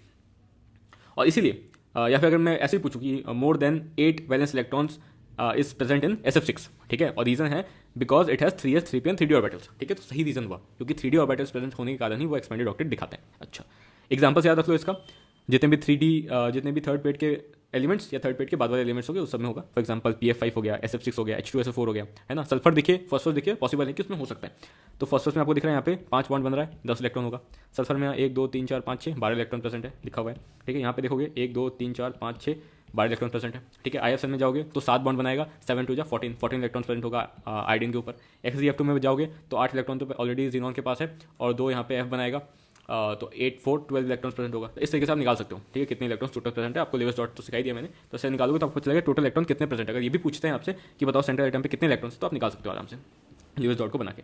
उसके बाद एक और है जो कि एनसीईआरटी नहीं दिया है, मैं यहाँ पे मैंने लिखा हुआ है, तो मैं आपको बताता हूँ। वैसे कैटायंस जो कि स्यूडो नोबल गैस कन्फिगरेशन दिखाते हैं। अब नोबल गैस कन्फिगरेशन का मतलब होता है NH2NP6, ठीक है, NS2NP6, ये जो आपको दिख रहा है 3s2 3p6, ठीक है ना, 3s2 3p6, ये आपका नोबल गैस कन्फिगरेशन अगर यहीं पे खत्म हो जाता तो। लेकिन जो स्यूडो नोबल गैस कन्फिगरेशन है वो एक्चुअली इसको बोलते हैं 3s2 3p6 के अलावा एक 3d10 भी होता है, मतलब यहाँ पे भी फुलफिल्ड ऑर्बिटल है, इसलिए इसको नोबल गैस कन्फिगरेशन बोल रहे हैं। लेकिन इसमें 3s2 3p6 नहीं है, इसके अलावा एक d ऑर्बिटल भी आता है, इसलिए इसको स्यूडो बोलते हैं, स्यूडो नोबल गैस कन्फिगरेशन बोलते हैं बेसिकली, ठीक है। नोबल गैस कन्फिगरेशन यहाँ लिखा हुआ है ये, लेकिन स्यूडो नोबल गैस कन्फिगरेशन इसको बोलते हैं। तो ऐसे एग्जांपल्स कौन से हैं? लाइक Zn+2, कैडमियम+2, मर्करी+2, ये जो कैटायंस है ना, ये आपके एग्जांपल्स है जो कि ऑक्टेट रूल के एक्सेप्शन ही हुए, क्योंकि इनके पास जो आउटरमोस्ट शेल है उसमें 18 इलेक्ट्रॉन्स प्रेजेंट होते हैं, लेकिन ऑक्टेट रूल के अकॉर्डिंग 8 इलेक्ट्रॉन प्रेजेंट होना चाहिए। अगर मैं आपको दिखाता हूँ Zn+2 का एग्जांपल यहाँ पे लिखा हुआ है, तो ये उसका कन्फिगरेशन है Zn का। इसमें से जब +2 मतलब 2 इलेक्ट्रॉन्स निकालोगे तो 4s मतलब आउटरमोस्ट इलेक्ट्रॉन से निकलेगा, तो आपका जो कन्फिगरेशन है वो ये बचता है, जो कि आपको दिख रहा है 3s 3p6 3d10, ठीक है। और ये आपका क्या है? Noble gas, pseudo noble gas configuration है। इसलिए क्योंकि इसमें 18 इलेक्ट्रॉन टोटल प्रेजेंट है आउटरमोस्ट शेल में, ये आपका ऑक्टेट रूल का एक्सेप्शन हो गया, ठीक है। तो ये एक एक्स्ट्रा चीज़ मैंने बता दी, देख लेना। एक बहुत इंपॉर्टेंट क्वेश्चन जो जिसने एनसीईआरटी नहीं पढ़ी है मिस करके जाएगा, क्योंकि बहुत कम ही लोग इसको पढ़ाते हैं, वो ये है कि सल्फर का एक ऐसा एग्जांपल बताओ, क्योंकि मोस्टली आपने जो एग्जांपल देखा सल्फर का वो ऑक्टेट रूल को ओबे नहीं कर रहा है। तो अगर मैं पूछता हूँ कि सल्फर का एक ऐसा एग्जांपल बताओ जो कि ऑक्टेट रूल को ओबे करता हो, तो उसका एग्जांपल है SCl2, ठीक है। जब आप इसका स्ट्रक्चर बनाओगे, यहाँ पे बन रहा है, लेवेस डॉट से बना के देख सकते हो, वो ऑक्टेट रूल को ओबे करता है, ठीक है, बहुत इंपॉर्टेंट। चलो चलो चलो चलो, अब देख लेते हैं क्या क्या और ड्रॉबैक्स है। तो अगर ऐसा आ सकता है which of the following is not a drawback of octet theory, तो इसमें से एक ऑप्शन नहीं दिया होगा, कोई एक रैंडम ऑप्शन डाला होगा, वो आपको सेलेक्ट करना है। कौन से ड्रॉबैक्स है वो आपको पता होना चाहिए। सबसे पहला आपने देखा था कि जो ऑक्टेट थ्योरी है, एकदम स्टार्टिंग में बताया था मैंने कि लेविस जो मॉडल है वो बेस किस पे है? वो बेस्ड है इनर्टनेस ऑफ नोबल गैस पे, ठीक है। लेकिन और इनर्टनेस ऑफ नोबल गैस का मतलब यही है कि नोबल गैस किसी दूसरे एटम के साथ जल्दी बाइंड नहीं करता है, या पहले तो स्टार्टिंग में यही लिखा हुआ था कि बाइंड ही नहीं करता है, ठीक है। लेकिन हमने देखा है जब आप ग्रुप 18 पढ़ते हो उसमें दिखता है कि आपको जीनॉन बहुत सारे मॉलिक्यूल्स बनाता है, और भी नोबल गैसेस जो अदर मॉलिक्यूल्स बनाते हैं, मतलब कि एटम्स के साथ कंबाइन करते हैं, जिसका एग्जांपल जो यहाँ पे दिया हुआ है XCF2, KrF2, XeOF2, ये सारे स्ट्रक्चर्स है जो कि नोबल गैस बना रहा है, मतलब कि नोबल गैस मॉलिक्यूल्स फॉर्म करता है, मतलब वो इनर्ट है लेकिन वो फिर भी अलग एटम्स के साथ कंबाइन कर सकता है। तो यही जो उसका मेन प्रिंसिपल था इनर्टनेस ऑफ नोबल गैस, वही सही से फॉलो नहीं हो पाता है, क्योंकि वो नोबल गैसेस उसका एक्सेप्शन दिखा देती हैं, इसलिए ये इसका एक ड्रॉबैक है। सेकंड, ये कोई भी शेप के बारे में नहीं बताता है, जो कि हमने देखा था फॉर्मल चार्ज का पहला लाइन कि जो लेविस डॉट स्ट्रक्चर है उससे हमको शेप का पता नहीं चलता है। तो ये उसका दूसरा ड्रॉबैक हो गया, इसको मैं हाईलाइट कर देता हूँ यहाँ पे कि दूसरा ड्रॉबैक है कि लेविस डॉट स्ट्रक्चर से आपको कोई भी शेप नहीं पता चलता है। और थर्ड, ये कोई भी स्टेबिलिटी के बारे में नहीं बात करता है। ऑल्सो ये जो बॉन्ड फॉर्मेशन तो बोल रहा है कि बॉन्ड फॉर्म होगा ताकि ऑक्टेट रूल पूरा हो जाए, लेकिन बॉन्ड बन कैसे रहा है उसके बारे में कोई बात नहीं करता है। एनर्जी ऑफ मॉलिक्यूल के बारे में कोई बात नहीं करता है, स्टेबिलिटी ऑफ मॉलिक्यूल के बारे में कोई बात नहीं करता है, ठीक है। तो ये 4 पॉइंट आपको अच्छे से याद रखना है कि स्टेबिलिटी और एनर्जी के बारे में कोई बात नहीं करता है, शेप ऑफ मॉलिक्यूल के बारे में कोई बात नहीं करता है। उसका जो मेन प्रिंसिपल था कि इनर्टनेस ऑफ नोबल गैस के कारण हमें हमेशा ऑक्टेट पूरा करना चाहिए, वो भी सही से फॉलो नहीं हो पाता, क्योंकि नोबल गैसेस से कुछ एक्सेप्शंस दिखा देती है। अच्छा, ये आपको बहुत अच्छे से याद रखना है। यहाँ पे आपका लेविस डॉट स्ट्रक्चर कंप्लीट होता है, मतलब लेविस मॉडल कंप्लीट होता है उसमें से जो आयनिक वाला पार्ट है कोवलेंट वाला हो गया, अब आयनिक वाला पार्ट हम लोग को देखना है कॉसल थ्योरी वाला। तो अब हम लोग देखते हैं आयनिक बॉन्ड या फिर इलेक्ट्रोवैलेंट बॉन्ड के बारे में। जैसे कि मैंने बताया था कि कॉसल ने जो थ्योरी दिया था उसके अकॉर्डिंग उसने बताया था कि पॉजिटिव नेगेटिव चार्ज आपस में अट्रैक्ट होते हैं, जिसको हम लोग इलेक्ट्रोवैलेंट बॉन्ड बोलते हैं। उसके बारे में हम लोग बात करते हैं। इसमें लिखा हुआ है, बताया है कि आपको पता भी है कि कोई आयनिक बॉन्ड कितना अच्छा बनेगा, कितना स्ट्रांग बनेगा, और डिपेंड करता है कि जो पॉजिटिव आयन बन रहा है और जो नेगेटिव आयन बन रहा है वो कितना जल्दी बन रहा है, कितनी ईजिली बन रहा है। तो वही लिखा है पहला point, the ease of formation of positive and negative ions from the respective neutral atoms. इस पर डिपेंड करता है कि इलेक्ट्रोवैलेंट बॉन्ड कितना अच्छा बनेगा, कितना स्टेबल बनेगा, कितना स्ट्रांग बनेगा। ठीक है, दूसरा पॉइंट एक ये पॉइंट है, उससे भी ज़्यादा इंपॉर्टेंट पॉइंट ये है कि जो पॉजिटिव नेगेटिव आयंस हैं वो सॉलिड में और लेटिस में किस तरीके से अरेंज है, उनका अरेंजमेंट क्या है, वो भी बहुत इंपॉर्टेंट फैक्टर प्ले करता है कि वो जो आयनिक बॉन्ड बना है वो कितना स्टेबल है और कितना स्ट्रांग है। इसके ऊपर हम लोग बात करेंगे। अब देखो, तो अगर हम लोग को देखना है कि कोई भी आयनिक सॉलिड कितना स्ट्रांग है, कितना स्टेबल है, तो हम लोग को दो चीज़ देखनी है। पहला कि जो आयंस बने हैं वो कितना इजीली बना है, दूसरा उसका लेटिस में अरेंजमेंट क्या है, बस इतना याद रखो। अब आयंस दो टाइप के हो सकते हैं, कैटायन और एनायन। कैटायन बनता है इलेक्ट्रॉन के लॉस से और एनायन बनता है इलेक्ट्रॉन के गेन से। इलेक्ट्रॉन को लॉस करवाने का जो प्रोसेस होता है जिसमें जो एनर्जी जाती है उसको हम लोग बोलते हैं आयनाइजेशन एंथैल्पी। ठीक है, सबको पता है ये चीज़, आप प्रेडिक्ट में पढ़े हो, मैं भी पढ़ाऊंगा बाद में। और दूसरा, उस इलेक्ट्रॉन को जब एक हैलोजन गेन करता है तो उसको आप बोलते हो उसमें जो एनर्जी लगती है या निकलती है उसको हम बोलते हैं इलेक्ट्रॉन गेन एंथैल्पी। ठीक है, तो ये दो एनर्जी हो गया जो कि आयंस बनाने में लगा। ठीक है, पहला हो गया आपका आयनाइजेशन एंथैल्पी, दूसरा हो गया अपना इलेक्ट्रॉन गेन एंथैल्पी। ठीक है, अच्छा, और थर्ड हो गया ये जो आयंस बने ये आपस में कंबाइन करते हैं, और कंबाइन करने के टाइम पे जो एनर्जी निकलती है उसको हम लोग बोलते हैं लैटिस एंथैल्पी। मतलब कि आपको क्या दिख रहा है, देखो एक गैसेस कैटायन था, उससे आपका इलेक्ट्रॉन निकला, एनर्जी जो इसमें लगी वो आयनाइजेशन एंथैल्पी। आयनाइजेशन एंथैल्पी हमेशा हमेशा हमेशा एंडोथर्मिक होता है, याद रखो। ठीक है, हमेशा एंडोथर्मिक, इसलिए यहाँ पे बोला कि जो एनर्जी लगा। लेकिन इलेक्ट्रॉन गेन एंथैल्पी में क्या होता है, इलेक्ट्रॉन के ऐड होने से जो एनर्जी या तो निकला या ऐड करने के लिए लगाना भी पड़ सकता है। तो इलेक्ट्रॉन गेन एंथैल्पी आपका एंडोथर्मिक भी हो सकता है और एक्सोथर्मिक भी हो सकता है, यहाँ लिखा हुआ है। ठीक है, ये दोनों चीज़ आपको याद रखनी कि ionization enthalpy is always endothermic, but electron gain enthalpy can be endothermic और एक्सोथर्मिक। ठीक है, उसके बाद जो लैटिस एंथैल्पी है वो हमेशा एक्सोथर्मिक होता है। ठीक है, ये फाइनल प्रोसेस जो है हमेशा इसमें एनर्जी निकलती है। तो पहला प्रोसेस हो गया आयनाइजेशन एंथैल्पी का, इसमें इलेक्ट्रॉन निकला, वो इलेक्ट्रॉन यहाँ पे ऐड हुआ, इलेक्ट्रॉन गेन एंथैल्पी आया। और थर्ड प्रोसेस जिसमें ये दोनों आयन जब कंबाइन करेंगे तो एनर्जी निकलेगी, उसको लैटिस एंथैल्पी हमने बोला। ठीक है, अब इलेक्ट्रॉन गेन एंथैल्पी का यहाँ पे डेफिनेशन है कि जब एक एटम ग्राउंड स्टेट में हो और गैस फेज में हो, उसमें जब इलेक्ट्रॉन हम लोग ऐड करते हैं उस समय जो एनर्जी निकलती है या देनी पड़ती है उसको हम लोग इलेक्ट्रॉन गेन एंथैल्पी बोलते हैं। ऐसा यहाँ पे डेफिनेशन दिया है, तो हमेशा याद रखना है कि गैस फेज में हम लोग ऐड करते हैं या निकालते हैं। ठीक है, ये चीज़ आपको ध्यान देनी है। और फाइनल जो यहाँ पे बनता है वो सॉलिड बनता है। यहाँ पे गैसेस कैटायन और गैसेस एनायन आया है और यहाँ पे फाइनल बना है आपका सॉलिड। ये चीज़ें आपको माइनर डिटेल से आपको याद रखना है। उसके बाद अभी आपने देखा क्या क्या तीन चीज़ें चाहिए था, एक आयंस कितना इजीली फॉर्म हो रहा है, दूसरा लेटिस में कैसे अरेंज्ड। ठीक है, अब जितना आराम से आयन बनेगा उतना अच्छा आयनिक बॉन्ड बनेगा। तो वही यहाँ पे लिखा है कि आयनिक बॉन्ड उतना इजीली बनेगा जितना इजीली कोई कैटायन फॉर्म होता है, मतलब कि जितना इजीली इलेक्ट्रॉन निकलता है। इलेक्ट्रॉन कब जल्दी निकलेगा, जब आयनाइजेशन एंथैल्पी जो है वो कम होगी, है ना। आयनाइजेशन एंथैल्पी क्या है, कितनी एनर्जी देनी पड़ी इलेक्ट्रॉन को निकालने के लिए, तो अगर कम एनर्जी देनी पड़ी मतलब कि इजीली इलेक्ट्रॉन निकल रहा है। और दूसरा, कितना हाई इलेक्ट्रॉन गेन एंथैल्पी है। ठीक है, कितना नेगेटिव वैल्यू है इलेक्ट्रॉन गेन एंथैल्पी का, मतलब कि इलेक्ट्रॉन लेने कितना चाहता है वो जो एटम है कितना चाहता है कि उसको इलेक्ट्रॉन मिले। ठीक है, वो जितना ज़्यादा होगा और जितना जल्दी वो इलेक्ट्रॉन देना चाहेगा कैटायन, इन दोनों पर डिपेंड करता है कि आयनिक बॉन्ड कितना इजीली बनेगा। अच्छा, उसके बाद एक इंपॉर्टेंट यहाँ पे लाइन है, देख लो कि most of the ionic compounds have cations जो कि मेटलिक एलिमेंट से डेराइव होते हैं। ठीक है, आपको पता है Na+, Ca+2, ठीक है, K+, ये सारे क्या है, मेटलिक एलिमेंट से आपके कैटाइंस डेराइव हुए हैं। लेकिन एक एक्सेप्शन है, NH4+, इसमें आपको दोनों जो एलिमेंट्स दिख रहे हैं, नाइट्रोजन और H, दोनों जो एटम्स दिख रहे हैं वो दोनों ही आपके नॉन मेटलिक हैं। ठीक है, लेकिन फिर भी यहाँ पे कैटायन बन रहा है, तो ये एक्सेप्शन एनसीईआरटी में दिया हुआ है, तो आपको अच्छे से याद रखना है कि which of the following is a cation made up of non metallic elements, तो NH4+। ठीक है, आंसर एकदम दिमाग में रहना चाहिए। ठीक है, तो एक HCl2 वाला एग्जांपल और एक NH4+ एग्जांपल अच्छे से याद रखो, क्योंकि ये बहुत लोग मिस करके जाएंगे। तो ये चीज़ आपने देख ली कि जो मोस्ट ऑफ द कैटायंस होते हैं वो मेटलिक एलिमेंट से बनते हैं और एनायंस जो होते हैं मोस्टली नॉन मेटलिक एलिमेंट से बनते हैं। एक्सेप्शन आपका NH4+ हो गया इसमें। उसके बाद एक बार आपके आयंस बन गए, वो आपस में कुलाम्बिक इंट्रैक्शन के कारण, कुलाम फोर्स के कारण आपस में अरेंज होंगे लैटिस के अंदर, और वो लैटिस कितना स्ट्रॉन्ग है उस पर डिपेंड करता है फाइनली कि आपका जो सॉलिड बना है वो कितना स्टेबल है, कितना स्ट्रॉन्ग बॉन्ड है उसके बीच में। ठीक है, उसके अकॉर्डिंग हम लोग क्वेश्चन भी करेंगे आगे। तो यहाँ तक हमने देख लिया कि जो आयनिक कंपाउंड्स होते हैं वो 3D स्ट्रक्चर के फॉर्म में अरेंज होते हैं, जिसमें जो आयंस हैं Na+, Cl-, इनके बीच में कोलम्बिक फोर्स के कारण वो लोग वहाँ पे स्टेबलाइज होते हैं ना। और NaCl को रॉक सॉल्ट बोलते हैं, तो सबको पता है। मेन चीज़ जो सबसे इंपॉर्टेंट पैराग्राफ है वो ये वाला पार्ट है जो अभी हम लोग देखने वाला है, और यहाँ से आपके क्वेश्चन पूछे जाते हैं, इसलिए अच्छे से देखो। और एक क्वेश्चन जो है वो पूछा नहीं गया, अच्छे से AR और स्टेटमेंट में देखने को आपको मिल सकता है।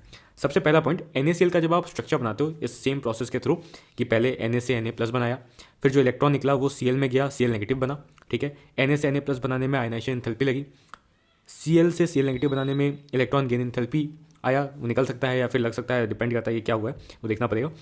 और फिर Na+ और Cl- मिलके एक NaCl वाला सॉलिड रॉक सॉल्ट स्ट्रक्चर बनाता है जिसमें लैटिस एंथैल्पी रिलीज होती है।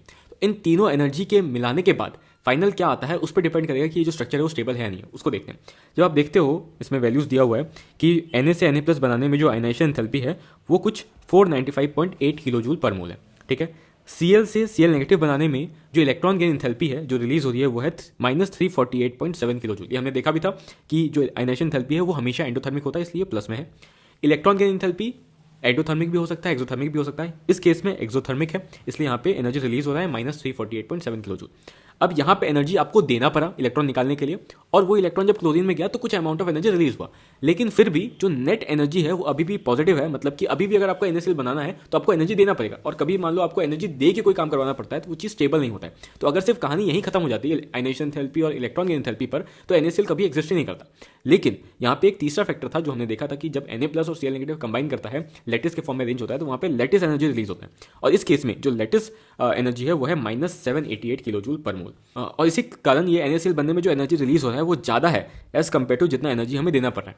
अगर वहाँ पे खत्म हो जाता बात तो हमें नेट एनर्जी देना पड़ता 147 किलो जूल का, लेकिन क्योंकि यहाँ पे लैटिस एंथैल्पी -788 किलो जूल पर मोल है, तो आप जब उसको जब आप इसको सॉल्व करोगे तो यहाँ पे आपका नेट नेगेटिव एनर्जी आएगा, ठीक है, NaCl के फॉर्मेशन में। और इसी नेगेटिव एनर्जी के कारण ये जो प्रोसेस है वो स्टेबल हो पाता है और NaCl आपका एग्जिस्ट करता है।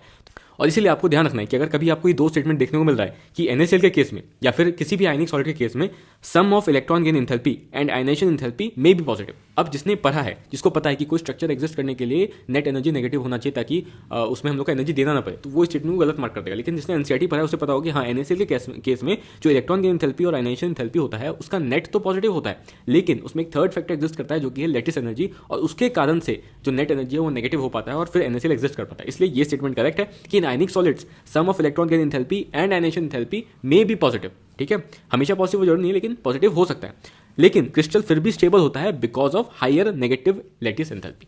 तो ये आपका रीजन हो सकता है कि NaCl क्यों एग्जिस्ट करता है। मान लो ये एसर्शन दे दिया कि in NaCl ionization enthalpy plus electron gain enthalpy is positive, सही एसर्शन है।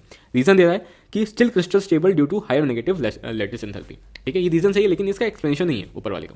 ठीक है, दूसरा ये भी बना सकते हैं क्वेश्चन कि मान लो पहला स्टेटमेंट दिया है कि NaCl is a stable structure. ठीक है, रीजन दिया हुआ है कि ionization enthalpy plus electron gain enthalpy is negative. ठीक है, गलत स्टेटमेंट है क्योंकि आपको पता है NaCl में पॉजिटिव होता है। रीजन इसका जो एक्चुअल है वो होना चाहिए कि because of higher negative lattice enthalpy. ठीक है, ये करेक्ट रीजन होगा अगर NaCl को आपको स्टेबल घोषित करना है तो यही चीज़ यहाँ पे लिखी है, अच्छे से इस लाइन को याद रखो। एक बहुत इंपॉर्टेंट स्टेटमेंट आपको एग्जाम में देखने को मिल सकता है कि जो स्टेबिलिटी होता है एनी कंपाउंड का वो आप सिर्फ इससे मेजर नहीं कर सकते हो कि ऑक्टेट ऑफ इलेक्ट्रॉन पूरा हुआ नहीं हुआ, क्योंकि आप Na+ अगर देखोगे इलेक्ट्रॉन लूज करके ऑक्टेट पूरा हो जाता है, Cl में इलेक्ट्रॉन जाने के बाद Cl नेगेटिव बन के इलेक्ट्रॉन ऑक्टेट पूरा हो जाता है। तो स्टेबिलिटी आप वहीं पर सिर्फ मेजर नहीं कर सकते, उसके लिए आपको एक एक्स्ट्रा फैक्टर चाहिए होता है जो कि enthalpy of lattice. Lattice formation में क्या एंथैल्पी रिलीज हो रहा है, वो एक जो थर्ड फैक्टर है वो सबसे इंपॉर्टेंट फैक्टर होता है कि आयनिक कंपाउंड कितना स्टेबल है कितना नहीं। तो वही यहाँ पे लिखा है, the qualitative measure of stability of an ionic compound is provided by it's enthalpy of lattice formation and not simply by achieving octet of electrons around the ionic species in gaseous states, जो कि हमने ऊपर देखा था। ठीक है, और इसी लैटिस एंथैल्पी से आपके बहुत सारे क्वेश्चन बनते हैं जो कि मैं अभी आपसे पूछूंगा। उससे पहले अगर मैं आपसे पूछता हूँ which of the following is more ionic, मान लो ऐसे दिया हुआ है और आपको बताना है कि कौन सा आयनिक कंपाउंड का अच्छा ट्रेंड है। ऐसे क्वेश्चन को सॉल्व करने के लिए सबसे पहले आपको देख लेना है कि चेंज क्या हो रहा है। यहाँ पे आपको दिख रहा है कि जो मेटल आयन है वो कांस्टेंट है, यहाँ पे सिर्फ आपका हेलोजन चेंज हो रहा है। तो आपको देख लेना है कि कौन ज्यादा आयनिक। हमने देखा था कि ज्यादा आयनिक वो होता है जो जल्दी इलेक्ट्रॉन लूज करे या जल्दी इलेक्ट्रॉन एक्सेप्ट करे। मतलब अगर मेटल है तो जल्दी इलेक्ट्रॉन लूज करना चाहिए, वो ज्यादा आयनिक कंपाउंड बनाएगा, या फिर अगर हेलोजन है तो जल्दी इलेक्ट्रॉन एक्सेप्ट करना चाहिए तो ज्यादा आयनिक कंपाउंड बनेगा। तो यहाँ पे आपको दिख रहा है कि सबसे ज्यादा इलेक्ट्रॉन जल्दी एक्सेप्ट करेगा फ्लोरीन, फिर क्लोरीन, फिर ब्रोमीन, फिर आयोडीन, क्योंकि नीचे साइज बढ़ता जाता है। तो इसलिए यहाँ पे जो आयनिक पूछा जाए कि which of the following is more ionic, तो उसमें ये ट्रेंड होगा अगर ये पूछा है। लेकिन दूसरे वाले देख रहे हो कि मेटल चेंज हो रहा है, आपका हेलोजन कॉन्सेंट्रेट। तो यहाँ पे देखोगे कि कौन सा मेटल जल्दी इलेक्ट्रॉन लूज कर रहा है। तो इलेक्ट्रॉन जल्दी लूज कौन करेगा, जो सबसे साइज में बड़ा होगा। इसलिए लिथियम सबसे छोटा है तो जल्दी इलेक्ट्रॉन लूज नहीं करेगा, पकड़ के रखेगा, इसलिए ये सबसे लेस आयनिक है, और RbCl सबसे ज्यादा आयनिक है। तो ऐसे क्वेश्चन आपको देखने को मिल सकते हैं। दूसरा, लैटिस एंथैल्पी का डेफिनेशन एक बार देख लो, क्योंकि लोग गलत कर सकते हैं, क्योंकि आपको दिख रहा है कि लैटिस एंथैल्पी कब रिलीज हो रहा था, जब कैटायन और एनायन कंबाइन कर रहे थे। तो लोग वहाँ पे डेफिनेशन ये ढूंढ सकते हैं डेफिनेशन में कि कहाँ पे कॉम्बिनेशन की बात होती है। लेकिन लैटिस एंथैल्पी का जो डेफिनेशन होता है वो उसको तोड़ने से जो एनर्जी रिलीज हो रहा है उस पर कुछ बेस होता है, वो आपको यहाँ पे देखना होगा। लैटिस एंथैल्पी को ऐसे डिफाइन किया इन्होंने कि lattice enthalpy of an ionic solid is defined as the energy required to completely separate 1 mole of a solid ionic compound into gases constant. ये कुछ नहीं है, जो बना था उसका उल्टा है। आपको दिख रहा है यहाँ पे गैसेस आयंस कंबाइन करके एक सॉलिड आयनिक कंपाउंड बनाया था, इसका उल्टा अगर, और इसमें क्या होता है, एनर्जी रिलीज हुआ था। अब उल्टा करोगे तो कितना एनर्जी देना पड़ेगा ताकि ये सॉलिड कंपाउंड जो आयनिक कंपाउंड बना है वो टूट के, ठीक है, क्या दे, ये देखो सॉलिड आयनिक कंपाउंड टूट के गैसियस आयंस दे दे। ठीक है, ये उसका डेफिनेशन होता है लैटिस एनर्जी का। बहुत बढ़िया, अब चलते हैं आगे। अब इंपॉर्टेंट चीज़ जो आपको देखिए, डेफिनेशन नहीं, अगर कभी आया तो इसको मार्क कर ही दोगे, एक बार मैं बता दिया। इंपॉर्टेंट चीज़ जो आपको ध्यान रखनी है वो ये है कि लैटिस एंथैल्पी किस पे डिपेंड करता है। तो लैटिस एंथैल्पी डिपेंड करता है कि आयन पे चार्ज कितना है। जितना ज़्यादा चार्ज होगा लैटिस एंथैल्पी उतना ज़्यादा होगा। ठीक है, अच्छे से याद रखो, लैटिस एंथैल्पी क्या होगा, देखो कितना अच्छे से वो बाइंड है। अगर मान लो चार्ज ज़्यादा है तो ज़्यादा अच्छे से बाइंड होगा और उतना ज़्यादा लैटिस एंथैल्पी रिलीज होगा। ठीक है, पहला पॉइंट। दूसरा, रेडियस ऑफ आयन पे इन्वर्सली डिपेंड करता है। क्यों? सिंपल सी बात है, जितना ज़्यादा अच्छा पैकिंग उतना ज़्यादा लैटिस एंथैल्पी। तो चार्ज ज़्यादा होगा तो ज़्यादा अच्छा पैकिंग होगा, और रेडियस अगर ज़्यादा होगा, मान लो रेडियस बहुत बराबर है, तो 2 बॉल है, मान लो आपके पास 4 बड़े बड़े बॉल है, तो उसको आप पैक करोगे तो बहुत बीच में आपको बड़े बड़े गैप देखने को मिलेंगे। ठीक है, लेकिन अगर छोटे छोटे बॉल है आपके पास, तो उनको अगर पैक करने जाओगे तो बहुत छोटे जगह में अच्छे से पैक हो जाएंगे और गैप बहुत कम होंगे उसमें। इसीलिए छोटा अगर आयन है तो पैकिंग अच्छी होगी, लैटिस एंथैल्पी ज़्यादा रिलीज होगा। तो यही यहाँ पे है, lattice enthalpy is inversely proportional to radius of ion, मतलब कि रेडियस ऑफ आयन जितना ज़्यादा लैटिस एंथैल्पी उतना कम, उतना अनस्टेबल आपका वो आयनिक कंपाउंड होगा। इसी पे बेस्ड आपके कुछ 2 क्वेश्चन मैं आपको यहाँ पे दिखाता हूँ जो आपको पीवाईक्यूज में देखने को मिल सकते हैं। कि मान लो ऐसे कुछ ऑप्शन दिए हुए हैं और आपसे पूछा है कि इसमें बताओ स्टेबल आयनिक बॉन्ड कौन सा बनेगा, सबसे स्टेबल आयनिक बॉन्ड कौन से 2 आयन्स बनाएंगे। तो अब इसमें लोग कंफ्यूज होते हैं कैसे करना है। बहुत लोग इसमें जाएंगे कि जो जल्दी इलेक्ट्रॉन लूज करेगा या जो जल्दी इलेक्ट्रॉन गेन करेगा उससे निकालने जाए, लेकिन उससे कंफ्यूज हो जाओगे, गलत भी कर दोगे। ठीक है, इस सबसे बेस्ट तरीका, जब भी आयनिक बॉन्ड कितना स्टेबल है या कितना स्ट्रॉन्ग पूछा हुआ है, दोनों ही केस में आपको लैटिस एंथैल्पी का यूज करना है। तो सबसे पहले 2 फैक्टर्स थे, एक चार्ज और एक रेडियस। सबसे ज़्यादा प्रायोरिटी आपको देनी है चार्ज को, और दोनों सेम अगर हो गया तो चार्ज को प्रायोरिटी देनी है आपको। अच्छा, तो चार्ज देख लेते हैं इसमें। तो यहाँ पे Na में प्लस चार्ज होगा। ठीक है, लिख लेता हूँ यहाँ पे प्लस चार्ज माइनस चार्ज, मतलब +1 -1 +2 -1 +1 और -1। ठीक है, तो चार्ज सबसे ज़्यादा कहाँ पे आपको दिख रहा है, एक ही डिफरेंशिएटिंग फैक्टर है मैग्नीशियम, यहाँ पे +2 में एग्जिस्ट कर रहा है, चार्ज सबसे ज़्यादा है, तो इसलिए यहाँ पे जो आयनिक बॉन्ड होगा सबसे स्ट्रॉन्ग बनेगा, क्योंकि यहाँ पे Na+N+ तो कॉमन ही है, Cl नेगेटिव F नेगेटिव भी यहाँ पे कॉमन है, बाकी आप साइड से जाते हैं, लेकिन उससे बेटर आपका ऑप्शन है, क्योंकि यहाँ पे अभी भी एक ऐसा ऑप्शन जिसमें चार्ज ज़्यादा है, तो इसलिए आपका सेकंड ऑप्शन बेटर ऑप्शन बन जाता है, जिसमें सबसे ज़्यादा स्टेबल आयनिक बॉन्ड बनेगा। मान लो यहाँ पे भी +1 वाला कोई ऑप्शन होता, तो उस केस में फिर आप रेडियस ऑफ चेक करते हैं, आयन चेक करते हैं। ठीक है, दूसरा क्वेश्चन था यहाँ पे स्ट्रॉन्गर बॉन्ड पूछ सकते हैं NaCl और CSF में किसमें है। दूसरा क्वेश्चन पूछ सकते हैं कि बताओ NaCl और CSF में कौन सा ज़्यादा स्ट्रॉन्ग बॉन्ड बनाएगा। तो आपको पता है यहाँ पे मेटल नॉन मेटल तो आयनिक बॉन्ड बन रहा है, तो आयनिक बॉन्ड ज़्यादा स्टेबल पता करने के लिए, या ज़्यादा स्टेबल होगा ज़्यादा स्ट्रॉन्ग वही होगा, तो उसके लिए आप लैटिस एंथैल्पी यूज करोगे। तो चार्ज देखने जाओगे तो यहाँ पे +1 -1, यहाँ पे +1 -1, तो चार्ज से हो नहीं सकता है, तो उसमें किस में जाओगे आप, रेडियस पे। तो रेडियस देखने जाओगे तो आपके पास एक डिफरेंशिएटिंग फैक्टर देखने को मिल रहा है, बहुत अच्छे से देखने को मिल रहा है कि वह Na जो है वो काफ़ी छोटा है, और उसी ग्रुप में CS काफ़ी नीचे आता है, सीजियम जो है काफ़ी नीचे आता है, और वो काफ़ी बड़ा होगा साइज में। आपको पता है साइज जितना ज़्यादा लैटिस एंथैल्पी उतना कम है ना, इन्वर्सली प्रोपोर्शनल है, तो स्ट्रॉन्ग जो बॉन्ड है उतना कम स्ट्रॉन्ग होगा। इसलिए इसका जो आंसर होगा ज़्यादा स्ट्रॉन्ग बॉन्ड किसका होगा, NaCl का होगा, क्योंकि इसका साइज छोटा है और इसलिए लैटिस एंथैल्पी आपका इसमें ज़्यादा होगा और बॉन्ड इसलिए स्ट्रॉन्ग होगा। ठीक है, तो ये आपका ऑप्शन आता है। इसके अलावा कुछ क्वेश्चन मैंने यहाँ पे लिखे हुए हैं, अगर वो इससे होता है तो मैं करवा देता हूँ। Which of the following does not exist. हाँ, जैसे ये क्वेश्चन है, which of the following does not exist, ऐसा अगर कोई क्वेश्चन पूछते हैं आपसे तो आपको देखने को मिल रहा है कि ऐसे क्वेश्चन को करने के लिए पीवाईक्यू में आया हुआ क्वेश्चन है, तो इसमें आपको देखना पड़ता है कि कोवैलेंसी तो ऐसा कुछ नहीं है जिसमें कोवैलेंसी ब्रेक कर रहा है अपने, जितना उसका मैक्सिमम कोवैलेंसी उससे ज़्यादा तो नहीं बना रहा है, वो आपको चेक करना होगा। जैसे आपको दिख रहा है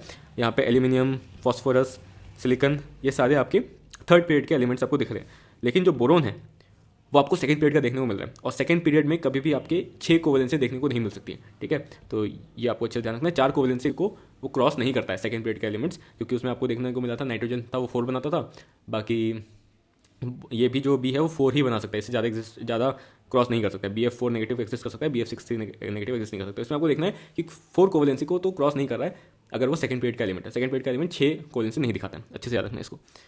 फिर आइसोइलेक्ट्रॉनिक आइसोस्ट्रक्चर वाला पार्ट अभी यहाँ नहीं करेंगे, क्योंकि इसके लिए मेरे को हाइड्रेशन करवाना होगा। सेकंड जो आपको देखने को मिल रहा है वो ये है कि मोस्ट स्टेबल स्ट्रक्चर कौन सा बना रहा है। तो इसमें कैसे पता करोगे, इसमें पता करने के लिए मैंने बताया था आपको कि जब भी आप स्ट्रक्चर बना लेते हो तो लास्टली आपको देखना पड़ता है कि कोवैलेंसी या फिर फॉर्मल चार्ज। तो फॉर्मल चार्ज या कोवैलेंसी से पता कर सकते हो। आपको दिख रहा है कि यहाँ पे सल्फर 6 कोवैलेंसी में है, आपको पता है कि 6 कोवैलेंसी दिखाना चाहता है सल्फर। ठीक है, और इस केस में जो सल्फर पे अगर फॉर्मल चार्ज निकाल जाओगे तो यहाँ पे 0 0 0 और सल्फर पे 1 2 3 4 5 6 ही होता है वैलेंस इलेक्ट्रॉन, तो यहाँ 0, तो यहाँ पे फॉर्मल चार्ज सबसे कम है, तो यही सबसे बेस्ट स्ट्रक्चर आपका यहाँ पे बन जाता है। ठीक है, क्योंकि 3 कोवैलेंसी दिखाएगा नहीं, 1 2 3 4 5 भी दिखाता नहीं है, 4 दिखाएगा, लेकिन यहाँ पे आपके -1 और सल्फर पे 1 2 3 4 तो यहाँ पे +2, तो ऐसा कुछ बनेगा। तो इसमें फॉर्मल चार्ज कुछ ज़्यादा ही आ रहा है, तो हम लोग को पता है जितना कम फॉर्मल चार्ज उतना ज़्यादा स्टेबल, इसलिए डी वाला ऑप्शन आपका सही हो जाएगा। ठीक है, उसका मान लो एक क्वेश्चन है जैसे PO4 3 नेगेटिव पे फॉर्मल चार्ज आपको हर एक ऑक्सीजन आइटम पे बनाना है, तो फॉर्मल चार्ज तो निकाल ही लोगे, डबल बॉन्ड है तो ऑक्सीजन पे यहाँ पे 0 होगा, यहाँ -1 लेकिन मान लो उससे पूछा है कि ऑक्सीजन पे बताओ और आपको कोई एक ऑप्शन चूज करना है, ऐसे अगर मान लो नहीं दिया हुआ है, फ्रैक्शन में दिया हुआ है, तब क्या करोगे, तो उसमें आपको समझाना है कि आपको एवरेज बताना है फॉर्मल चार्ज। तो आपको दिख रहा है यहाँ पे 4 ऑक्सीजन आइटम है, तो टोटल फॉर्मल चार्ज निकाल लो। टोटल आपको दिख रहा है 0 +- 1 +- 1 तो ये हो गया आपका -3। टोटल कितना हो गया फॉर्मल चार्ज -3। कितने ऑक्सीजन आइटम है, 4 है, तो -3/4, तो ये आपका फॉर्मल चार्ज हो गया टोटल। ये आपका सॉल्व हो क्या जाएगा -0.75। ठीक है। तो इस तरीके से आपको निकाल लेना है अगर ऐसे अलग अलग ऑप्शन नहीं दिए हुए हैं, ठीक है। फ्रैक्शन में अगर ऑप्शन है तो ऐसे निकालना होगा। चलो फॉर्मल चार्ज बता दिया मैंने, मोस्ट स्टेबल स्ट्रक्चर बता दिया, बाकी वीबीटी बेस पर आगे करेंगे। चलो आज के लिए मेरे को लग रहा है सफिशिएंट है। आज हमने सिर्फ बेसिक किया है, ठीक है। इससे ज़्यादा क्वेश्चन आपके नहीं बनते हैं, जो बन सकते थे एनसीईआरटी के मैंने बता दिया है। मेन जो कंसेप्ट है और मेन जो चीज़ जहाँ पे दिक्कत आएगी वो आगे आएगा, और उसमें एक एक फॉर्मूला बताऊंगा, उससे आपका पूरा पूरा लेक्चर निकल जाएगा, सारे क्वेश्चंस बनने लगेंगे, कोई एक्सेप्शन नहीं उस फॉर्मूला का होगा। तो मजा आने वाला है, आगे पूरा वीडियो देखना, अगली वीडियो पक्का देखना, क्योंकि ये तो मोस्टली थ्योरेटिकल है, उतना इंटरेस्ट नहीं आएगा, लेकिन अगला वीडियो जो है काफी कंसेप्चुअल होने वाला है, उसमें क्वेश्चन भी काफी आते हैं, ठीक है।